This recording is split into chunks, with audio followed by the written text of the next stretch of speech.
back, everybody, to the Concussion Protocol Podcast. My name is Connor. With me, as always, are Chance and Chase. I think we entered another dimension, everybody. Another dimension of what is real in some conferences, and then at the same time, same old, same old. I mean, this was the craziest mix of how did we all know exactly what was going to happen versus why does it always have to be like...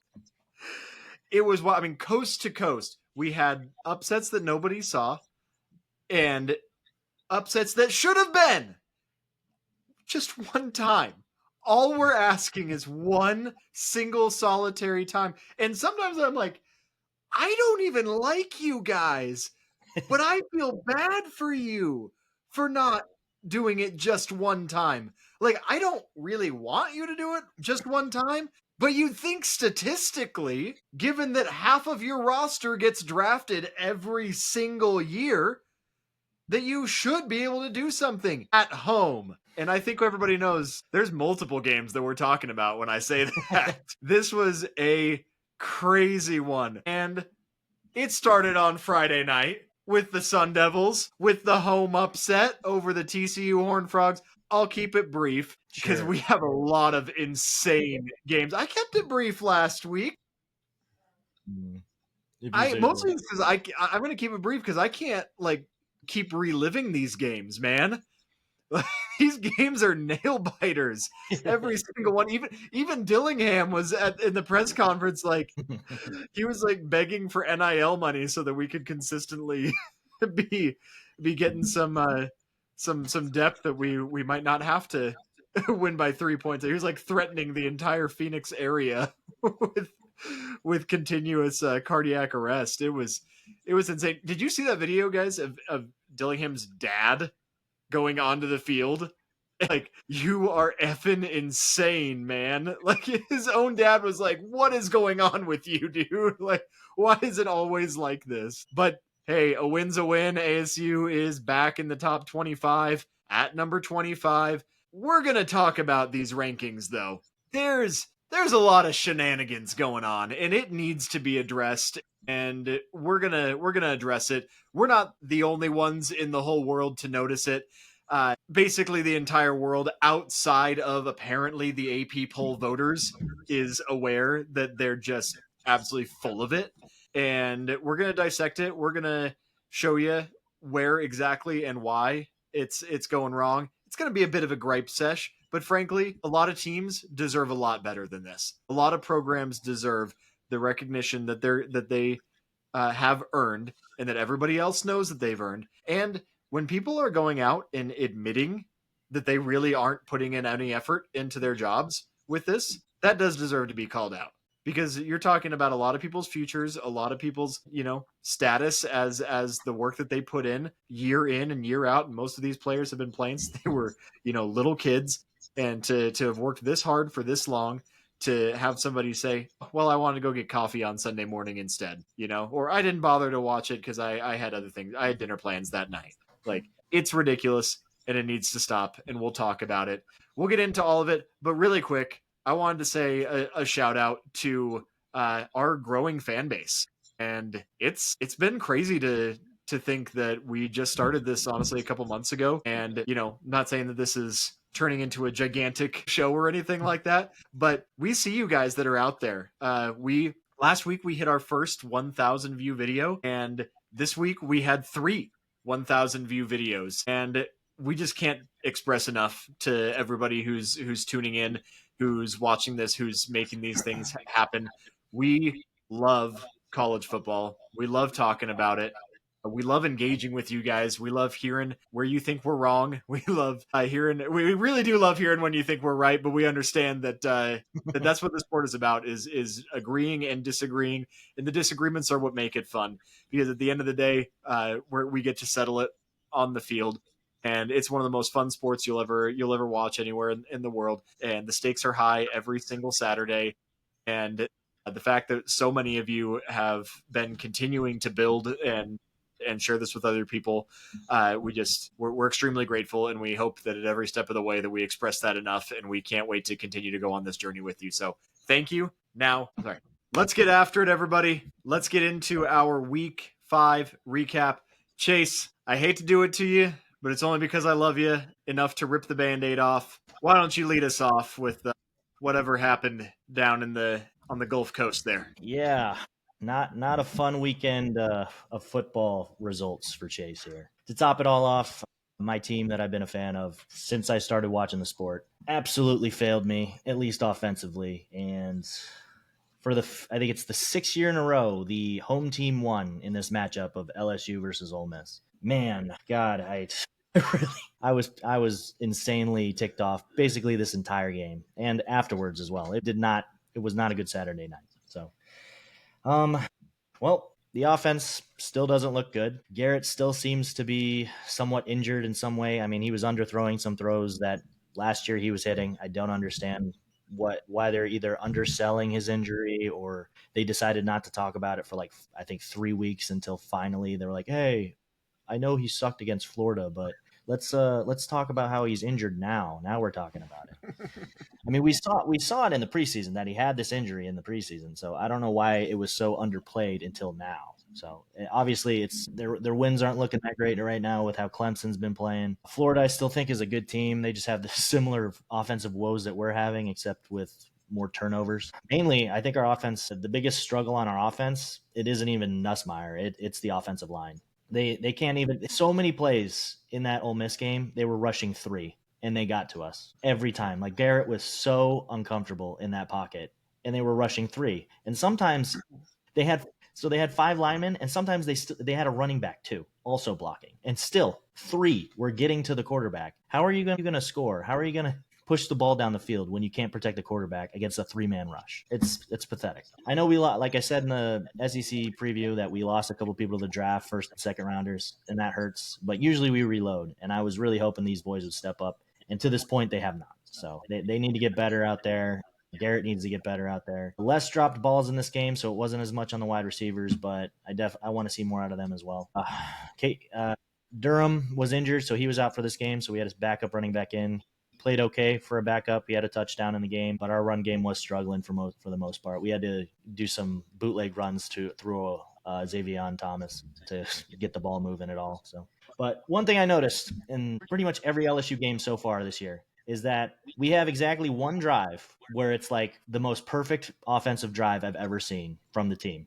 It's perfect. Like it's absolutely flawless. Probably like 2 or 3 long throws down the field or short throws that turn into long gains. And then we score a touchdown early in like the first quarter, 7-0, 7-3, whatever it is. And then we fail to replicate that the rest of the game. Complete, like it's like they forgot how to do that. We can't do it again. We just can't do it. So I don't understand it. Offensive woes are still there. The defense is still good. Unfortunately, their third down defense was not as good as they were in past games. They need to step up on some of those like 3rd and 11s and get off the field. One thing I will give them is this Ole Miss team is a good team. I don't think they're number 4 ranked good. We'll get into that later. But they are a good team. Playing at Ole Miss is a tough game to play every year, and they beat us. Kudos to them. They played really well. I got to give it to them. However, that one pick 6 that got called back for PI was atrocious. I'm sorry. Like I get it. It looks like the guy grabbed his shoulder and yanked him a little bit. The wide receiver literally overran the route, and then the quarterback threw it to where he was supposed to be.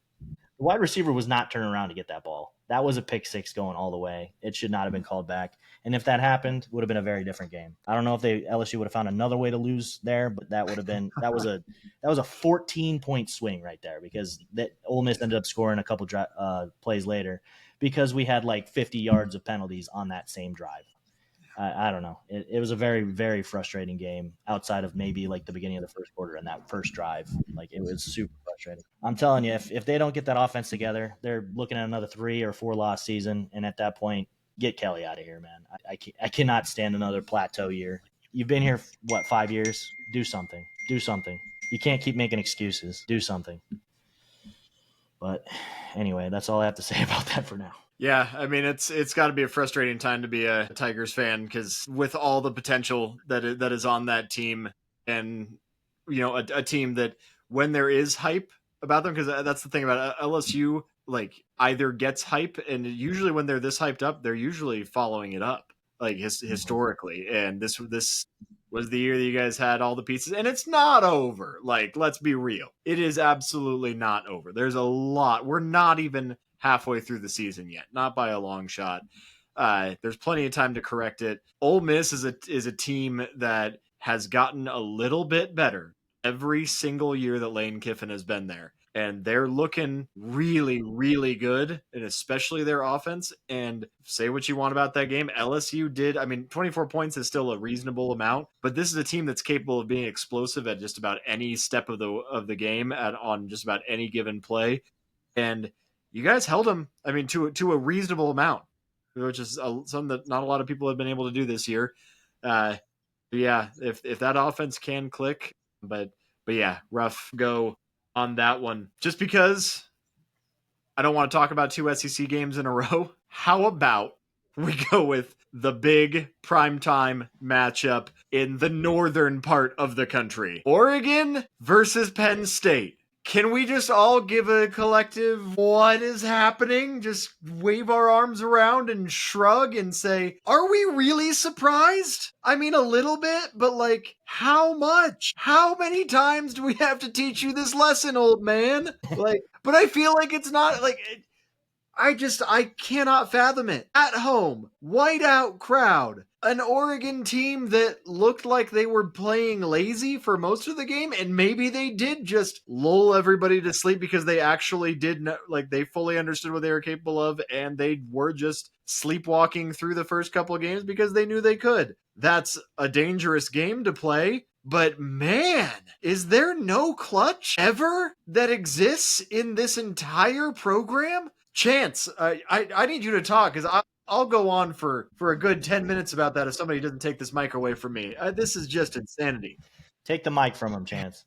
Let me go in the other room. No, I actually think, and you guys might disagree, maybe not, I think that game went exactly as we said it would last week. And that being that Oregon was going to come in, they were going to be the better team, but they were going to have tired legs from that trip. And I don't know about you guys, but I watched Penn State, and they did not look good until the fourth quarter. And in the fourth quarter, Oregon got tired legs, let Penn State come back, and Oregon was just good enough, like I said, to pull out the win. Otherwise, Penn State stunk. They did not look good until the fourth quarter.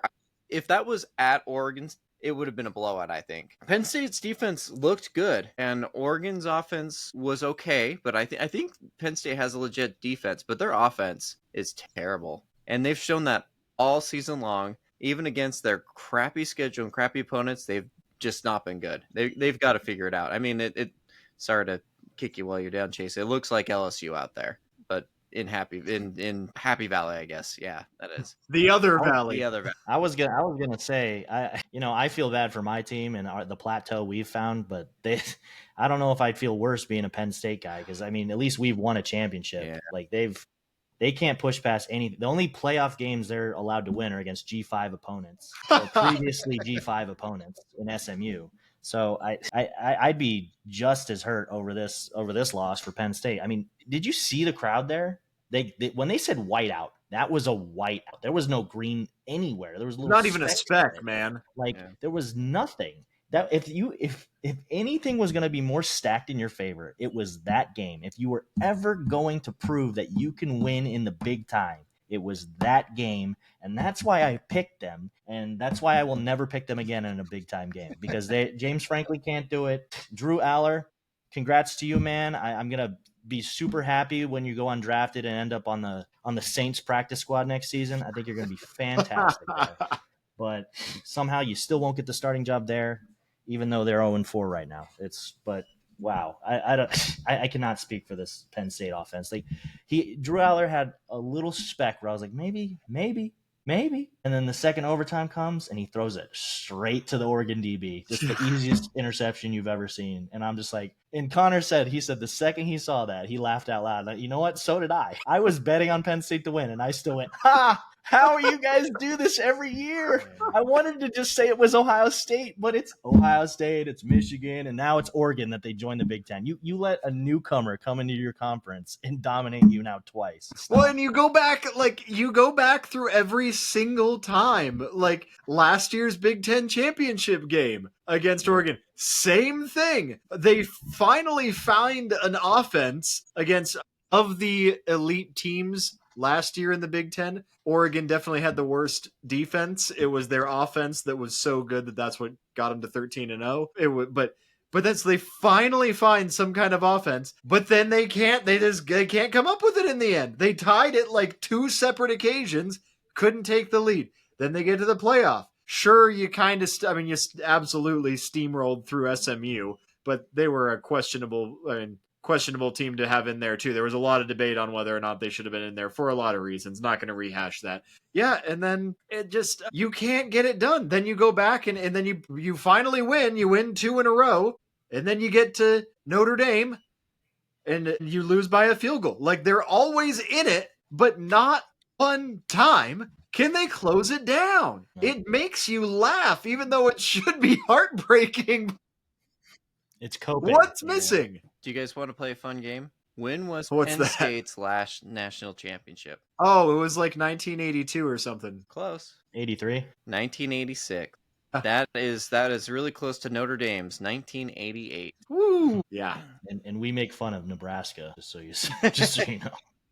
Yeah. Theirs was at least when I was alive. That's how forgettable Penn State is, though. Yeah. They haven't been able to get it done since then. It's been a long time. Yeah. You guys are going to roll your eyes again, but I did have a coworker. I think I talked about her last week. That my coworker who went to Penn State. I knew this guy. Who knew this guy's cousin? Right. Yeah, but one of my, when she would start talking about football and how this was the year for Penn State, I would pull up the fact that Penn State has the 3rd most national championships in the state of Pennsylvania, behind UPenn. And I believe it's Pitt. Yeah. Ouch. Yep. It's rough. It's a rough go. Thank God they have the Eagles, and that's it. Otherwise, they'd be very similar to Arizona. Yeah. I don't know. I mean, I like Oregon. I think that QB they've got is something else. I think, Chance, you're entirely right that Oregon, they've got some real talent, and it with a jet engine level of noise all game long and flying 3,000 miles to play that game. They still had the clutch gene.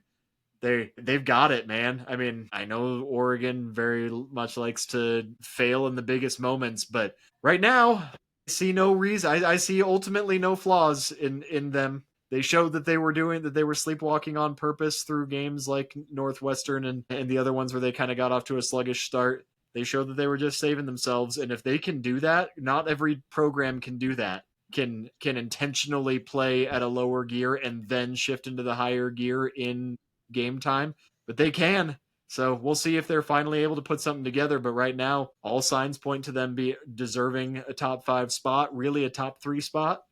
They look better than Ohio State right now, in my opinion. But again, I can't argue with them. They have a better win than Ohio State does right now. So that's for sure. It's on the road too, so it they really doesn't do. make. We'll get more into that obviously later. For sure. That one. But let's move on. Chance, I'll let you take the wheel on this one. Tell us what the heck happened between the hedges. Which game? Oh, man, Georgia. Yeah. Oh, we're gonna get some hate mail for you not knowing that, man. Well, there was a lot of games, and I thought you were. Well, there's only one place that's called Between the Hedges in all of college football. Yeah. Sorry, I forgot that. All good. Man, I really wish I was not right, but I was right. You sure were, by the way. Yeah. Boo Chance. There's something about this Alabama team that they're not going to go down that easy. And I knew they were not. You think Alabama, the dominance of them, would just lay an egg and just say, hey, yeah, we're done with that playoff thing? No. I mean, there's still some opportunities, but they still have talent on that field. And, I mean, I know that one lady is counting on winning the lottery to buy out his contract, but he's still a good coach, Kalen DeBoer. maybe you should hold off on buying him out for a couple games. See how he does. Yeah, I mean, second year in a row where they've beat Georgia. They're the only ones who seem to consistently be able to beat them. I don't know what they've got in it. They've shown that they can do both sides of the ball. Now, can they put a complete game together? I don't know. They've got the defense, they've got the offense, but they did enough to beat Georgia at least. And Georgia still has questions in my mind, especially offensively. Gunnar Stockton is just such a mystery to me. Is he really the guy that can take you where you need to? I don't know. He couldn't take him past Alabama, so I don't know. It's not just 2 years in a row. They are now 1 of 10 against Alabama in the last since 2015 or something like that, or 2008. But the reason that I had Georgia win in this game beforehand was because it was at home in Athens. They haven't played in Athens since 2015, and back then Kirby Smart was not the coach, and Nick Saban was the coach of Alabama. So I can totally see that. That was a different Georgia era. We're in a new Georgia era where they are dominating everyone except Alabama, pretty much. So I don't know what it is with this kryptonite like mind thing going through them. I thought last year that there were some cracks in it with the way that they almost came back and won that game, and if not for Ryan Williams making that play, they might have won that game in Tuscaloosa. And I felt like, hey, there's some cracks in this mindset we have that we can't beat this team. And I thought that would be enough for them to go at home and beat this team. And unfortunately, Ty Simpson and the Tide offense did not feel that way at all. And Georgia's defense, which is notoriously good against everyone, could not stop a screen pass to save their life. They even threw a screen pass to an offensive lineman who ran it in for nearly a touchdown. Come on, like, they're pulling out all these tricks. Bama's pulling out all these tricks. The last time you saw Bama making these trick plays was maybe when Lane Kiffin was the offensive coordinator. They're always a pretty straightforward team. Yeah. And they go into your stadium and stomp on your teeth. Now for 9 out of 10, the last 10 matchups. Yeah. Like, come on, Georgia. Like, also, one thing I have to say to everyone who hates hearing about Alabama every week, everyone that hates hearing ESPN's absolute nonsense talking about how great Alabama is and the sanctity of their organization and how great. To everyone that hates that, thank Georgia. Because if they would have won this week and if they would have won handily, we would not be hearing about them for a while. They would have had to win basically every game from this point if Georgia had won that game to be considered for anything. And because Georgia choked, now we get to hear about it the rest of the season. So either start praying that Vandy's going to pull some magic out of their hat this year, again, this season at Tuscaloosa, or thank Georgia. Think of them every time you hate hearing ESPN talk about. You know what I'm looking forward to? When they finally put sponsorships on the jerseys. I want ESPN written all over it. I want Paul Feinbaum written all over Alabama's jersey. You know, the official sponsors of Alabama football. Yeah, really. The college football committee, playoff committee, written on there. College football committee playoff, yeah. Just because they got friends in high places, getting them in even when they have 3 losses, at least trying to. Yeah, doing everything they can to make an argument. Man, and yeah, that's the thing. Like, Gunnar Stockton, I'm not saying he's as mobile, not by a long shot, as Tommy Castellanos, who we will get to that game as well, I promise you. But he's supposed to be a pretty mobile quarterback. Like, you have game footage. Like, your defense is supposed to be better than your defense is supposed to be like top 3 in the country all the time. You have the offensive talent, whether or not you're developing it to its fullest potential. Like, this game on paper should have absolutely been a narrow, but still a victory for every possible reason. But I guess Georgia acts like Penn State only against one team. And it's very sad to see, because you're right. We are going to have to hear about all of it. Moving on from that, though, there's one thing that I want to hear a whole lot about. I want to hear a whole lot about USC. I want to hear a whole lot about the Trojans. More specifically, I want to hear about how little we're going to be talking about them for the rest of the season, for the rest of the year. You guys said Illinois was dead to you. You guys said Indiana's not that good, Illinois is just that bad. I'd like to direct you to a scoreboard and a Vegas pick that I picked plus 200 on. Anybody triple their money off of that pick? I didn't say Indiana was bad. or they No, weren't you that you good. just said that it wasn't that Indiana was good; it was that Illinois Well, was you're actually talking. worse. You're talking about one other person, not me. I didn't That say that Go didn't Indiana ahead, come was out of my bad. mouth. go ahead, defend yourselves. Why you picked USC? I did not say Indiana was bad. I said Illinois was bad, and they are. I didn't think either USC or Illinois deserved to be ranked before this game, and for some reason they were, and Illinois still is. So, but I'll get into that later. However, Connor, I would like you to tell me exactly how much of this game you watched. I watched the kick. The last kick that won them the game, right? It was my daughter's birthday. All right, Yeah. give me a break. No, was no, no, no, no, absolutely- no. It was her birthday party. Yeah, Sure. schedule it better. Yeah. I'll schedule her birthday. I promise you, I had nothing to do with scheduling that party. Oh my Trust gosh, me, I'm not one of blaming my you. coworkers last week was telling me she had to go to a wedding during the Apple Cup, and her whole family is huge Washington fans, and she's like, I don't know why I have these friends scheduling a wedding on a Saturday, but No fall Yeah. weddings. Come on, guys. yeah, College football. exactly. Do it in the Nobody middle of wants the to be week. friends with those people. But yeah, it was a beautiful kick. I mean, and I monitored the score very closely. And a lot of the reason I stopped checking in on it was honestly because in the third quarter, they were up by 14, Illinois was. And I thought, oh, there's no chance. There's no way USC will come back. And then I tuned back in for the last couple minutes or so. And wow. But I knew, man, as soon as they got the ball back with like 4 minutes to go, I'm like, yeah, they're winning this game. Hey Chase, Yeah. there's another question we need to ask Connor. Go for it. How much of USC football have you seen this season? I watched I watched a little bit. I watched what was the like 1 or 2 weeks ago? What was that? Not against UCLA. Michigan was the other one? State. Against Michigan State. Yeah, I watched a good chunk of that one. Okay. All right. Yeah. Just wondering. They really No, I study my enemies. My hatred is fueled by facts, not feelings. well, they pretty much dominated Michigan State when I went and watched that one. Yeah, I mean the scoreboard was a little bit closer than it probably made it seem, but Michigan State is Obviously, They're they had to just play awful. at basically midnight their time, so I don't blame Yeah. Michigan State for that too much. But yeah. the one But thing I no. will say for USC against Illinois is that flea flicker touchdown, that like speed option into a flea flicker touchdown, that was a touchdown. Calling a ineligible receiver downfield on the opposite side of the field, not engaged in a block, literally not affecting the play whatsoever. Calling back basically a 30-yard throw from a wide receiver or running back, and then juking through 3 DBs and scoring a touchdown, getting nullified for that is a joke. Yeah. So USC should have won that game based on that. But, your defense has to play better. I mean,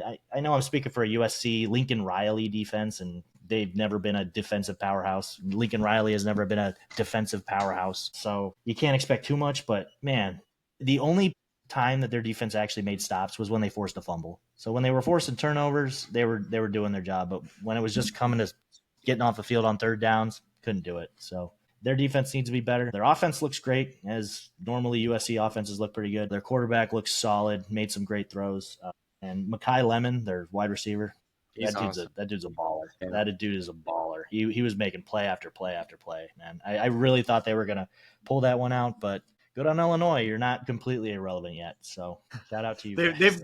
They've got time. Let me be very clear that they've got time to become irrelevant. I am not calling them a playoff contender after that win by any means. Yeah, I think they play either Penn State or Michigan pretty soon. So we'll see how that goes. Yeah. I think they're okay games. No, I think they play Ohio State. I'll have to look it up. I forget. Always play Ohio glad State. to see the Trojans lose. they do. Even more happy to be taken. I think I got a little bit of separation now, maybe 1 or 2 games after this weekend ahead of Chase. But let's go to the Big 12. We haven't given the Big 12 any love yet, outside of my opening spiel. Iowa State. What are we thinking about Iowa State? Chance, you had some thoughts on them, that they were shaky. Here they sit at 5-0. I gotta say though, this 5-0 feels a little bit like last year's 5-0, where I feel like they're just right teetering on the precipice of stumbling against somebody. Maybe it's going to be this weekend at Cincinnati. Their schedule looks like they should and could easily get to 7-0. And then they've got kind of a gauntlet to run through of the next 3 games with BYU, ASU, and TCU back to back to back. But Cincinnati, I mean, I don't know what to make of them either right now. The Big 12 seems about as wide open as it ever is. What are you thinking about Iowa State now? I mean, that was a solid win, but it was a home win. They're 5-0, and they haven't looked amazing every single time, but they keep winning. What do you think? Where are you at now with them? Did you watch the game? I did not. I didn't watch any of that game on it. I think that there were some plays that shot Arizona in the foot, but it could have been a lot closer than the scoreboard said. And I'm still as skeptical as ever on Iowa State. And Arizona is not a good football team. You should stomp them. At home, you should stomp them. And there's still something about this team. Watch out for next week. That's all I got to say. Yeah, I'm definitely in agreement. While U of A was undefeated, kudos to them for being undefeated. I went on a rant about them a few weeks ago after that K-State game, and they were undefeated, and they do have people that can make plays, but dude, I don't know what's going on with their play calling. I don't know what's going on with their defense. I just don't. I never believed in the team. I said I cannot bet on that team ever again, and there was a reason for it. So, but Iowa State, I think, is a team that's going to win those games at home pretty easily. I mean, they basically blew them out. They were absolutely walking them the whole time while I was having an aneurysm about some other games. But I was like, wow, this one's a clear-cut victory. Good for them. The problem is they seem to be a little bit stagnant on the road. Even Arkansas State, was it Arkansas State? Yeah, that was only an 8-point win at Arkansas State. Like, ugh. I'm very curious how they're gonna continue to play on the road, and this week could be a trap game. So let's see how it goes. Well, okay, yeah. So here's the stats, guys. Just to keep you in mind.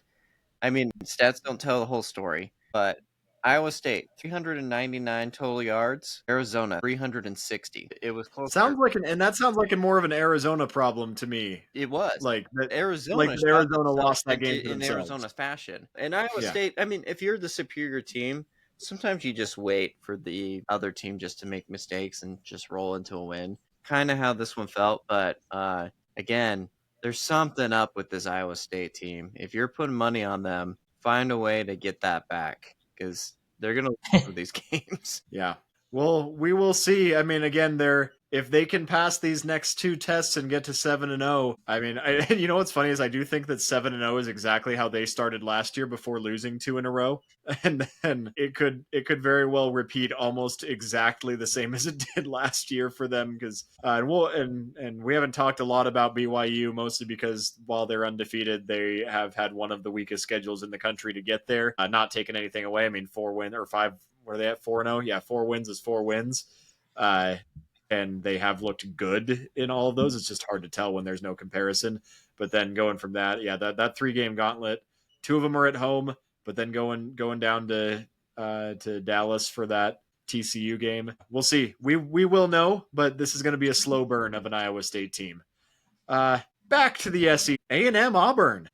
What are we making of these teams? I struggle so hard to put my faith in Texas A&M. Is it time? They're winning the games that normally they find a way to lose. This is the first, I think I saw a stat line. This is like the first 4-0 start for them in like 6 years or something like that. I forget what the actual one was. They usually lose one of these early games. To be fair, it's because, I mean, the last couple of years they've been scheduling like Notre Dame in week 1, and they've scheduled some strong like out of conference games and just played early hard SEC matches right out the gate. So they're definitely a bit of a wild card team, When I think about Texas A&M, I usually think about how great their offense is and that their defense is usually pretty lacking. But in this game, it was the opposite. Their offense got bottled up by a very good Auburn defense, and their defense really did all the carry, and they held Auburn and Jackson Arnold to basically nothing. I think he had -2 yards in the fourth quarter up until that last drive. Like their whole offense had -2 yards until that last drive of the fourth quarter in that quarter. So their defense played really good. They even got they got a strip sack touchdown. So their defense is really what carried them through that game. I'm curious how they're going to be on the road in the SEC play, because they did what they had to do in Notre Dame. They were lucky that Notre Dame missed that extra point, and maybe that holding call didn't get called. But they won that game. I'm very curious how they're going to go on the road and play against some of these SEC teams. As for Auburn, man, I feel like they have the talent and they could do it, but they just can't push over the echelon. They should have won last week against Oklahoma. I truly believe that. There was a lot of bogus calls in that one. They have no passing game. Like Jackson Arnold's not the guy that's going to put up these crazy numbers. I still don't think he has a pass over 32 yards for the season, and in his career, it's not much higher than that either. So they're a running football team, and if they can't get that, then and a short pass football team. So if they can't get that going, they're not going to do anything offensively. So they need to get that offense going to be an actual threat. Otherwise, they're just going to be playing underdog and giant slayer. So. Well, but hopefully they can do it in the Iron Bowl.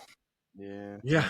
Their next game is Georgia, and if you can't throw the ball, how are you going to beat Georgia? I don't think so. Georgia's only afraid of the Crimson Tide, so not another team from Alabama. Yeah, I mean, at this point, Auburn, they're a good team. They're a solid team. They're going to be giant slayer. They're not going to be contender for the SEC or playoffs or anything. I'm going to say something that doesn't feel right. I think Texas A&M is a playoff team. They could be. Okay, I'm not. I don't want to hot take you yet because I want to have a discussion first. Because I'm looking at their schedule. They play 3 home games in a row. Auburn, Mississippi State, that just took it down to the wire on the road. Mississippi State, I still like them as giant slayer potential. Who knows which Mississippi State's going to show up, but they really did play Tennessee and for a lot of that game. I mean, that was a game. That was a real game. Then they play home against Florida. So there's a lot of meat that they got to get through, but then they have 3 consecutive road games at Arkansas, which Arkansas looks horrible this year, but it's a rivalry, so you never know what'll happen. Then they go. Yeah, I mean, that's almost certainly going to be a confident win, but it is a rivalry, so I'm just saying up the instability of it by about 10%, regardless of everything else that's going on, just because it is a rivalry. But regardless, random statistics that he just throws out. Yeah. The chaos factor. Yeah. Yeah, it goes up by about 12.8%. Yeah, something like that. Obviously. It goes up by whatever makes me feel smarter in the moment. But then after that, they go to Death Valley, LSU, which another team that we're not quite sure what to make of them exactly yet. And then they go to Missouri, which apparently Missouri is like kings of the conference. Because Missouri and Vanderbilt and Ole Miss are just dog walking the SEC right now. So who knows how that's going to go. But that's 3 hard road games after you've been home for a long time.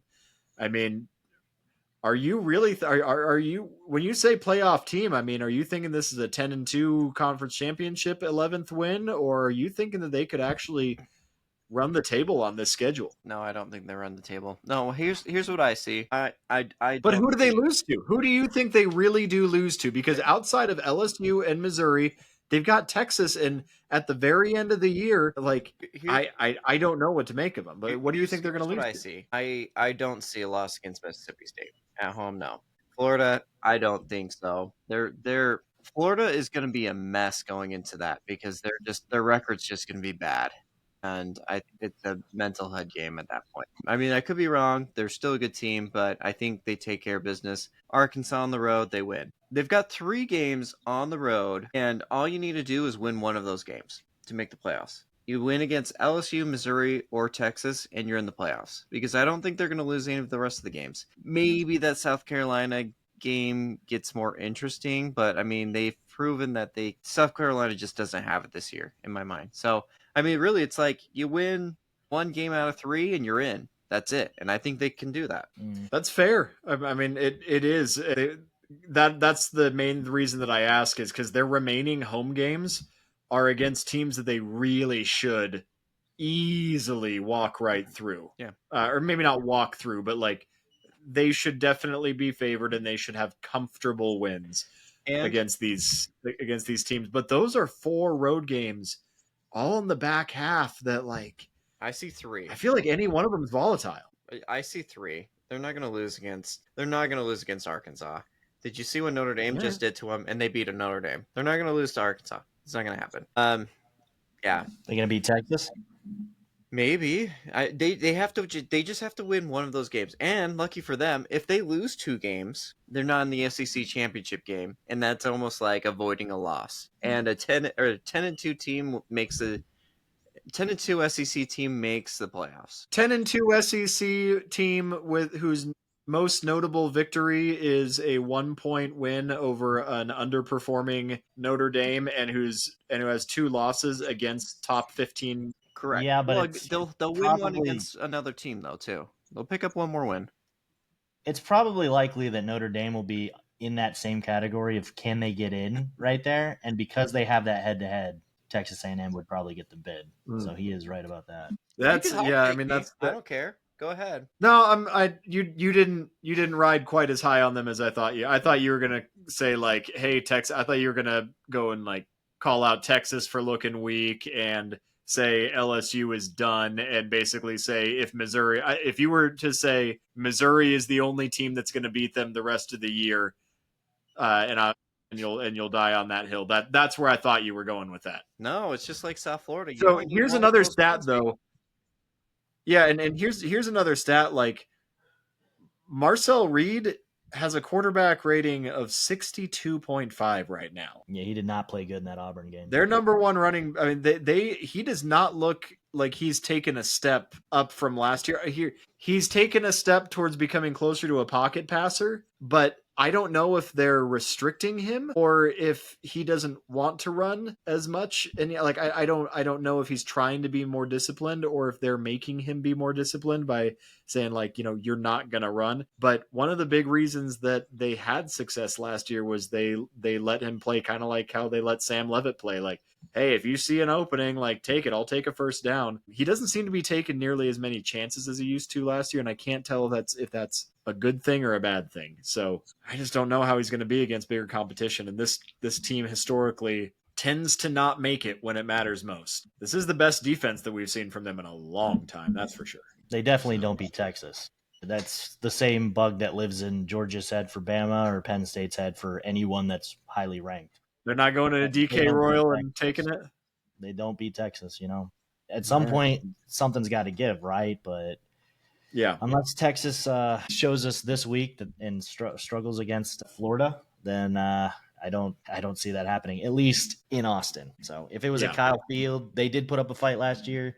It was 17-7, very low scoring game, but Texas went in there and won. So, until you guys can change that, they do have your number, unfortunately. It's weird how ambivalent we all are. Like we are all holding our breath. Like, is Texas A&M going to really be the one? Like, it doesn't seem right. It doesn't seem natural that Texas A&M would be able to close it out. But all of a sudden here we are and we're like, all right, are you going to Penn State this one? Are you going to do it again? All right. Well, we will see. Kyle Field, you let us know in the comments. Let us know, is this actually it? Is this finally your year? Because every team in the state of Texas always thinks that this is their year, and it never, ever is. They won't let us know. They didn't give us what we wanted the first time. Yeah. I think pretty much every Texas team in the comments at some point said that it was their year, except Texas State and maybe Baylor.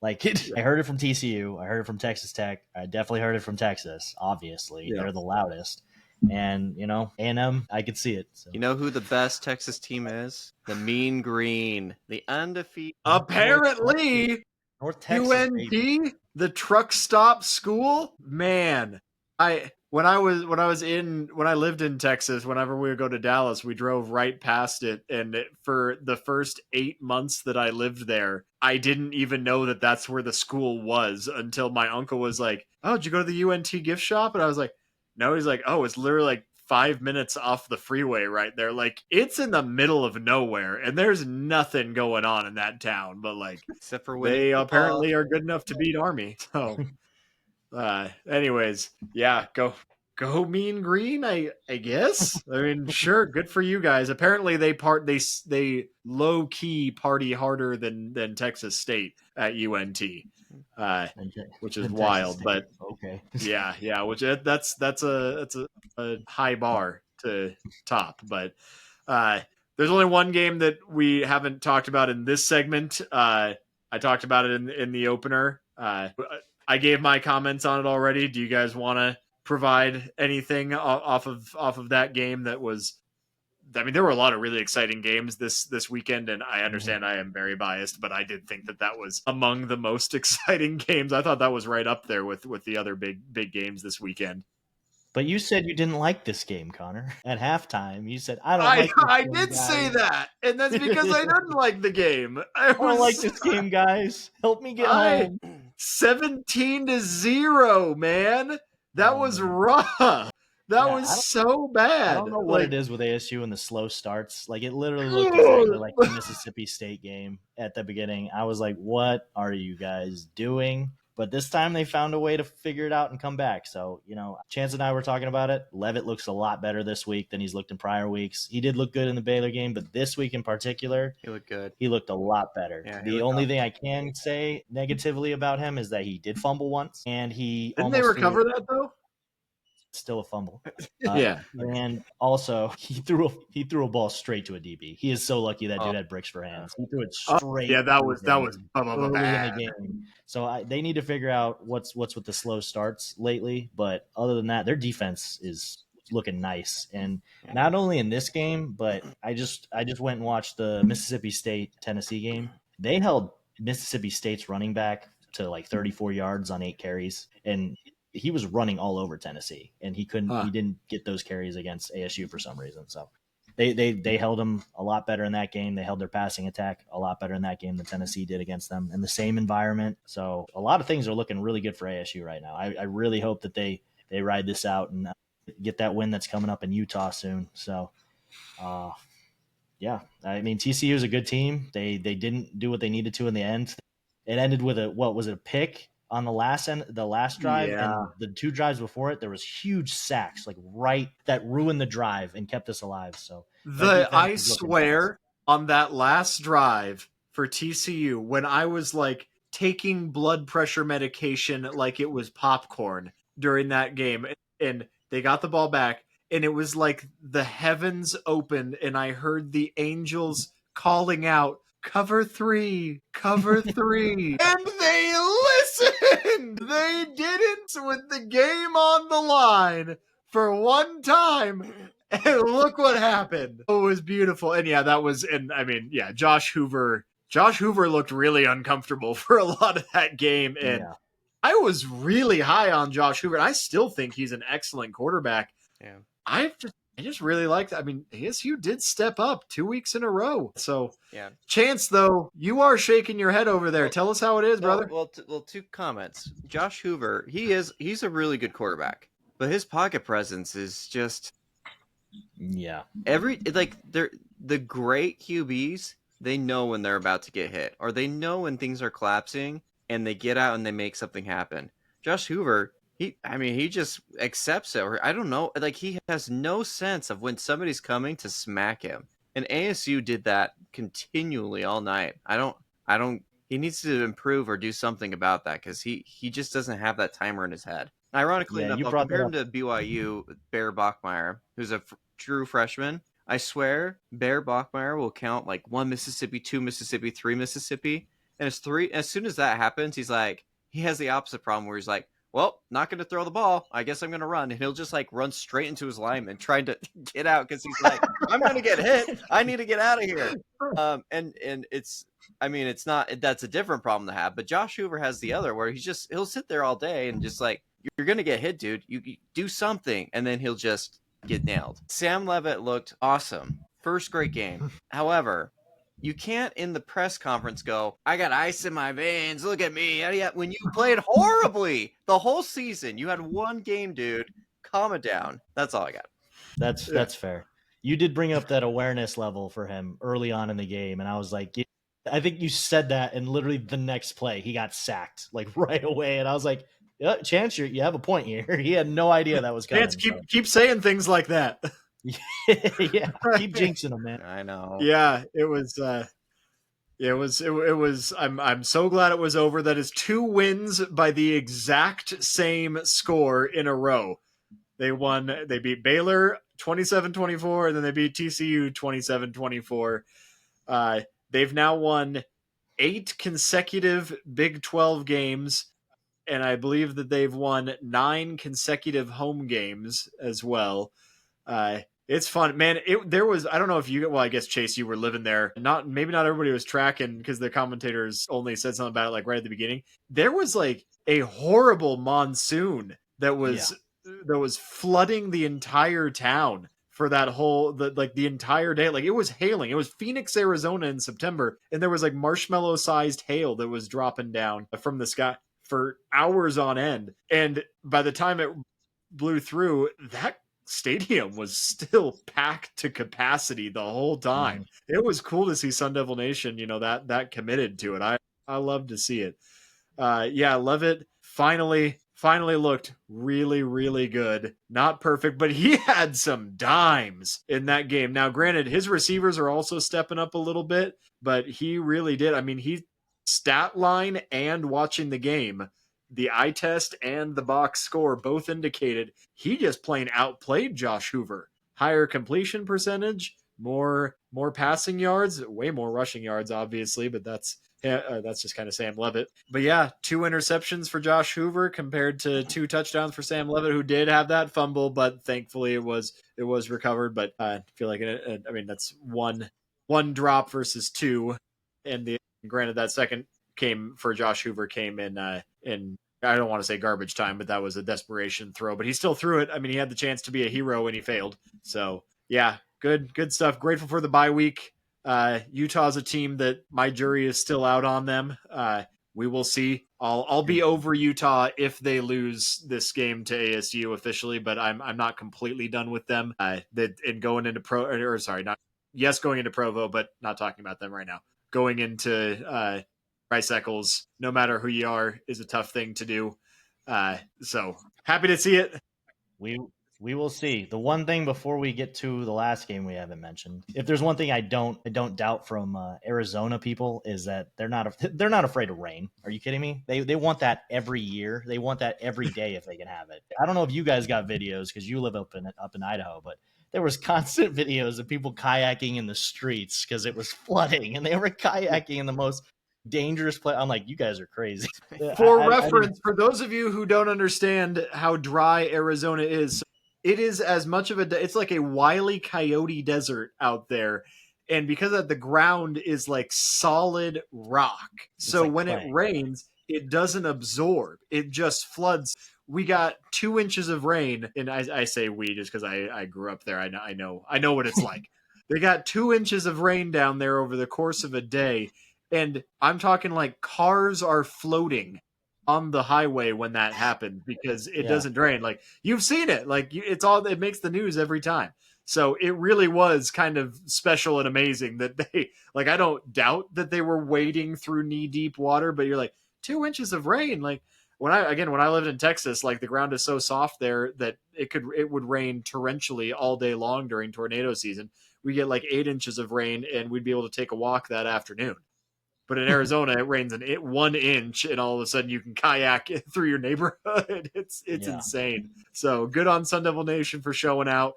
Great win. Chase, take us home with this last one. Let's finish off this Week 5 recap. So there was only one person in this podcast who said, quote unquote, Tommy Castellanos is the best player in the nation.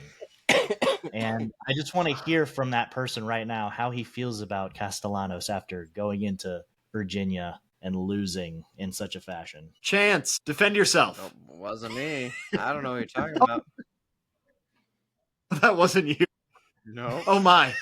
Oh goodness. This is just terribly embarrassing, isn't it? Yeah, but I mean, at least yours is playing. Mine's got a broken hand. Let me reevaluate where I stand on Tommy Castellanos. Okay, though, like really, maybe you guys weren't saying that he was Heisman potential, but did you guys honestly, really, truly, genuinely, in your heart of hearts, have them losing that game to Virginia? Like, I guess they're good, but nobody can actually look me in the face and tell me that they thought that game was gonna go like that. I mean, they got off to a horrible start, but a lot of those were like weird errors that they then looked like they had corrected. I mean, that first quarter got off to as bad of a start as it could, and then Castellanos like turned it on and scored 21 points in the second quarter, and started to look good. And then just like who I really think like who is this Virginia team? But Hey Chase, I don't know, man. we should do something really quick. Raise your hand if you watched the second half of the Florida State versus Virginia game. ASU started. Is that right? Yeah. Well, ASU. Well, so here's the thing. Like, I honestly like what. So once ASU starts playing, like, I tune out everything else in the world. including us. He mutes us. Yeah. My daughter Well, could they come start to doing me well. saying, "Daddy, I got you this puppy," and I would be like, "That's nice, dear." She hasn't spoken a word yet, and she comes and says it to you. You're like, whatever. The Like, Sun Devils are playing. Your first words can wait, little girl. No, I'm just. Obviously, I'm joking. I love her more than life itself. But so I saw how the half ended, and I was like, all right, Florida State's back. It was a weird start. Yeah. And then I checked after everything got said and done, and I was like, what the heck is this? So the recap for the audience and for Connor, Florida State, before the game, I had my questions about them because, yes, they had the big win and they looked really good. But there's something a little bit off on them too. That game was back and forth, and it was always going to come down to who could get a turnover or who could get the last possession, because they both were just going to score no matter what. I think Florida State blew an opportunity when they missed a field goal, but Virginia has moxie. I mean, when you were watching them, Virginia just like their QB was just fired up. Their wide receivers, their fans. I mean, you can see it all over. Even when the game was over, the fans just like that ran over everybody. By the way, we need to is there any way to check up on that Florida State wide receiver? Because I'm pretty sure who got trampled afterwards. He was fine, but there was multiple injuries for that. So there was multiple fan injuries due to that. So that they definitely did it a little too hard. That was instantaneous. They were waiting to do that. That was crazy. Because Virginia, if things would have played out the way they should have played out, they should have won in regulation. Yep. They had control probably with even like 5 minutes left. Yep. That's why the students were waiting since like 5 minutes in the fourth quarter. So when it finally happened in overtime, they didn't wait a half second. The ball was still kind of bobbling in the guy's hands, and they were like, yeah. That could have been another a Stanford Cal moment where the marching band enters the field when the play's still going, you know? But luckily. Do you guys think that was a catch? What, that last that bobble? We got disagreeing. No, he didn't catch that ball.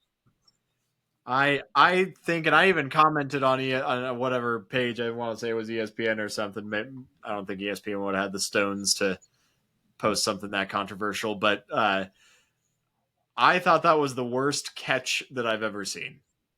But I do think it was a catch. You thought it was a catch?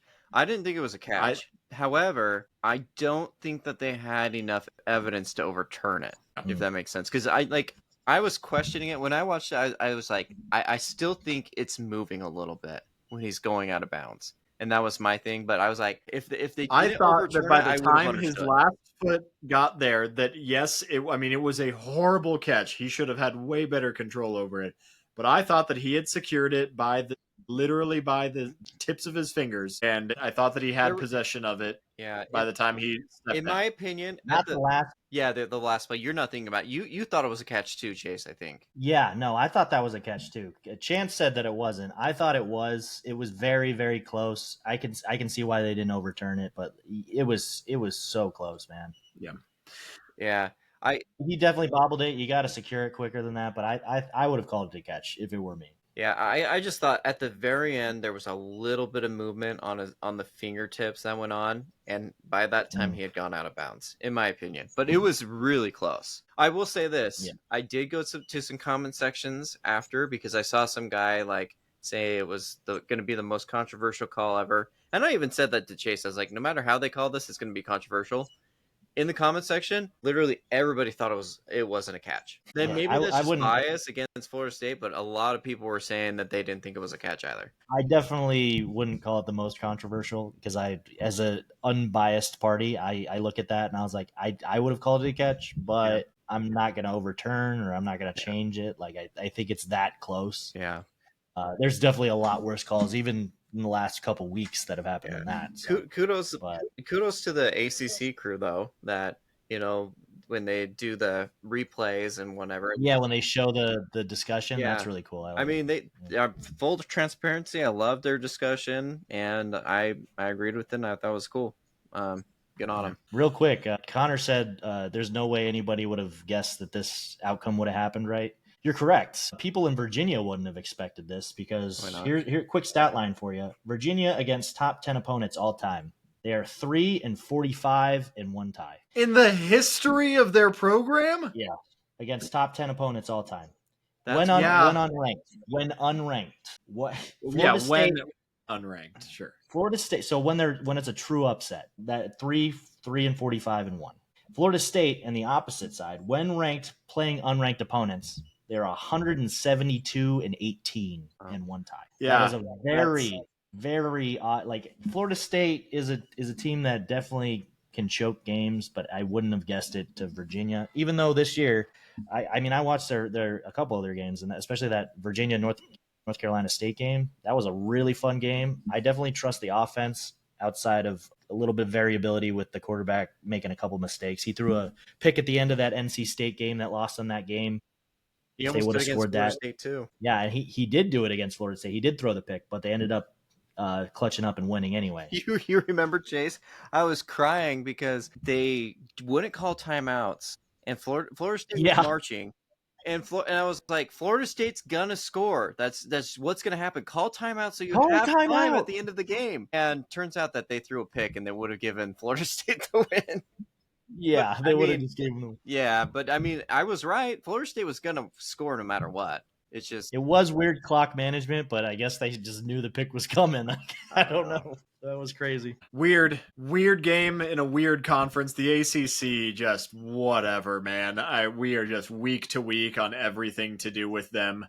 That being said, Chance, why don't you wrap up this one with our market observation? The stocks. We got some going up and we got some going down. Ready? Stock up, Connor. The Duke Blue Devils. They blew out your favorite team, Syracuse. It wasn't even close. And guess what? They still have a chance at the ACC championship game. Just watch them. Undefeated in conference play. Undefeated in conference play, baby.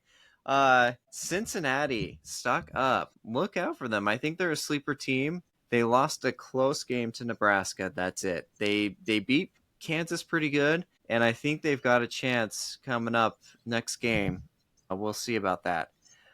Stock down. I sent you guys a video, and I'm going to see if I can maybe edit in a picture or something here of it. It's stock down on Colorado's atmosphere. I don't know if this is a troll or what it is, but Colorado sells seats in their stadium that literally, I don't even know how best to describe it. And you guys should watch this video. I sent it to you guys. Watch it right now if you want. If you sit down in the seat and you look to your left, it's a tree, and the tree is right above you too. If you look straight and you're in these seats, and this is visitor seats that you buy in the game, you look straight at a wall. And if you turn your head like this and look like this, you can watch the football game. What? Why do these seats exist? I mean, is it just a troll? I mean, I guess it's kind of funny, but it's crazy that a football stadium has seats that you look at a wall and you hug a tree, I guess. So stock down for that atmosphere. Also, you guys left the Big 12. You couldn't leave behind the bigotry. You should probably stop. Stock up. Navy. Still undefeated and still as unpredictable as ever. You never know with the Navy team how they're going to be on a year in and year out, but they're undefeated. So stock up. Stock down. Liberty. You guys are really bad. Just to give you guys a stat, this team coming into the season had the 8th best winning percentage so far in the 2020s. Not going to happen after this. They're really bad. Liberty was projected to go like 11-1, and I saw them in like week 3 at 1-2 already, and that was before the James Madison matchup. So I was like, oh no. Yeah. Oh no. It's looking really bad without Salter. Stock down. NC State. You guys realize you just lost to the team that got demolished by Old Dominion. Old Dominion. Did you watch the right team on tape? I mean, it's on I don't know what to say. Virginia Tech is weird. Oh my gosh, I don't know. That is inexplicable. But that is your stock up and stock down for the week. Beautiful. We'll keep an eye on all the market trends. We appreciate you, Chance. All right, everybody. That was week 5. Wild and wonderful. Let's get right after it. This is week 6. We are nearing the halfway point in the season. This week has a couple of really big games, but it's the ones that aren't being talked about as much that we think and we're gonna talk about that are really gonna shape the whole back half of this season. Chase, as always, why don't you kick us off? What's our first game of the week? All right, welcome to our week 6 highlighted games. Right now, for just a quick update, Connor is very much in the lead with my absolute collapse this week. Oh man, He had a good for week. reference. For reference, Connor and Chance both went 6-1 last week. Great picking, guys. Way to hold hands. Anyway, We went 6-1, but we differed. Our one loss was where we differed. you differed in 2 games total, and I went 2-5. Woo! Terrible. Buddy. It happens, and I hope Connor doesn't talk too badly towards me because he's next. I honestly might be. This week is I'm scared for this week. This is an interesting Honestly, week, when it comes to takes, Connor is terrible. However, when it comes to picks and your money, you should trust him with your heart. yeah, and you're the Yeah, let's opposite. get to the When you're Vegas doing picks. I'm takes- hoping that you guys are just doing all the single stakes. You're going to be a lot more profitable in the long run if you're not parlaying these, but I'm so mad about Kansas right now. Anyways, we'll get and to Chance, that segment. Chance is the opposite. His hot takes are on point, absolutely. Oh, yeah. and then his But his don't twist highlighted my picks picks. struggle. Yeah. Oh man. All right. Macro, not micro, huh? Week 6 highlighted games. The first, we're going to start off strong, boys. I want to see if that energy is still going, Connor. Vandy at Alabama. College game day. Who do you have? All right. So this whole week, I'm looking at these picks, and I'm like, this is gonna be my like make or break week where I'm either I gotta make some decisions in my life about who I'm gonna talk to, who I'm gonna talk about. My heart is pounding like even saying it, but I think you know what I'm about to say, Chase. Go Commodores. Commodores. Okay, Connor. I'm saying that lightning is gonna strike twice. I am sweating, especially after what happened last week. I am struggling though to like I don't know. I'm more like manifesting it because I really, really want this to happen. And I know it's Alabama. They have shown weakness so far, and something in me believes in Diego Pavia. It's in Tuscaloosa, and this is historically the worst team in the SEC, tied for with Mississippi State. And this is the first of a 4-game stretch against currently top 20 opponents for Vandy. But my goodness, I'm picking them. Okay. Go Vandy. Chance, go So, for it. Somebody Just to be talk some clear, sense, though. Just to be clear, Connor, people should put their money on Vandy because you really, really want it to happen. That's what I heard. Vandy is not one of my Vegas picks. Really, really want it to happen. I have 3 Vegas picks, and Vandy is not one of them. All right. Well, But I will say the money line is closer than one might think for this matchup. Look, I'm afraid to say it. The Rebels won early in the season. They blew up the Death Star. But you know what happens after? The Empire Strikes Back, and Bama comes back stronger, and they beat you up and make you look hopeless. And that's what's going to happen. If that's the case, I'm really looking forward to Return of the Jedi. The Return of the Jedi is at the end of the season when LSU beats them. Hopefully. Man. Connor, I respect it. But I had a bad week last week, so I got to stick with Bama. You know, Vandy. You gotta, Vandy yeah. is No, 5-0. I get it. Vandy is 5-0. Here's my. I had a 5-0 feeling. In the last 80 years. Vandy has been 5-0 twice. They're the last 2 years. No, they were. Oh no, What? they weren't 5-0 last year. No, they No, lost they to were Georgia not. State They early. went 6-6. Yeah, they lost to Georgia State early. They didn't get that 5-0. So They only got this reputation because they played Kingslayer like 2 or 3 times last year, but they also like It started with lost Alabama. a lot of games.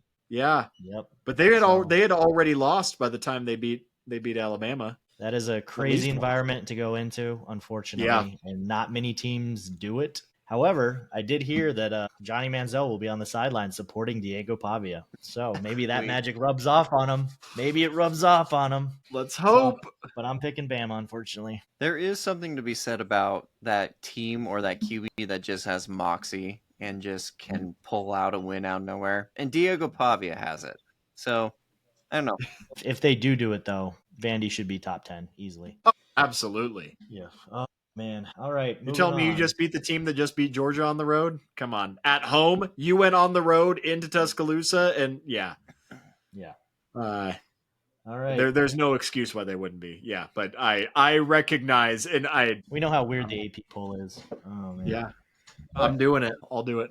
This is going to be a make or break week for me. I might come right back down to earth, but wait, Connor, are you willing to die on that? I no, I'm not. Okay, but here's the thing. That's not fair to do during this segment because you're forcing me to pick. You're forcing me to pick anyway. No, I had to ask. I just wanted to ask. You can't make me die on a hill for a segment that's like binary like this. Sure you can. I think that's fair. It depends on how confident you feel. What would be a hot take is if I looked at Vandy's next 4 games and said that they were going to go 3-1, which I'm also not willing to do. This is a week by week thing for me. If they don't win this game, then they very easily could go 1-3 in this stretch, and it's possible they go 0-4. But you're making me pick this week, and I'm like, this week I'm going to say lightning strikes twice, but no. All right, State at Cincinnati. Chance, you seem to have a thing going earlier on in the last segment about. You are absolutely right, and I was alluding to it the whole time. I do see Cincinnati coming out victorious in this one. I do not trust this Iowa State team.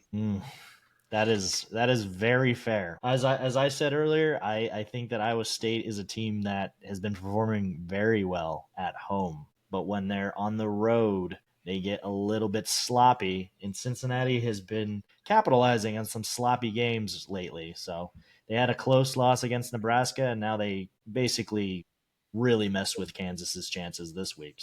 I definitely see this as a trap game for them. And last season, they ran into 2 trap games with West Virginia and Kansas. So I think this could definitely be the week where Iowa State does choke, but I'm still picking the Cyclones. So Chase, I agree with you. Cincinnati is a sneaky, underratedly difficult place to play. There is a lot of buzz about how hardcore the fans can be in Bearcat Stadium, and we will see.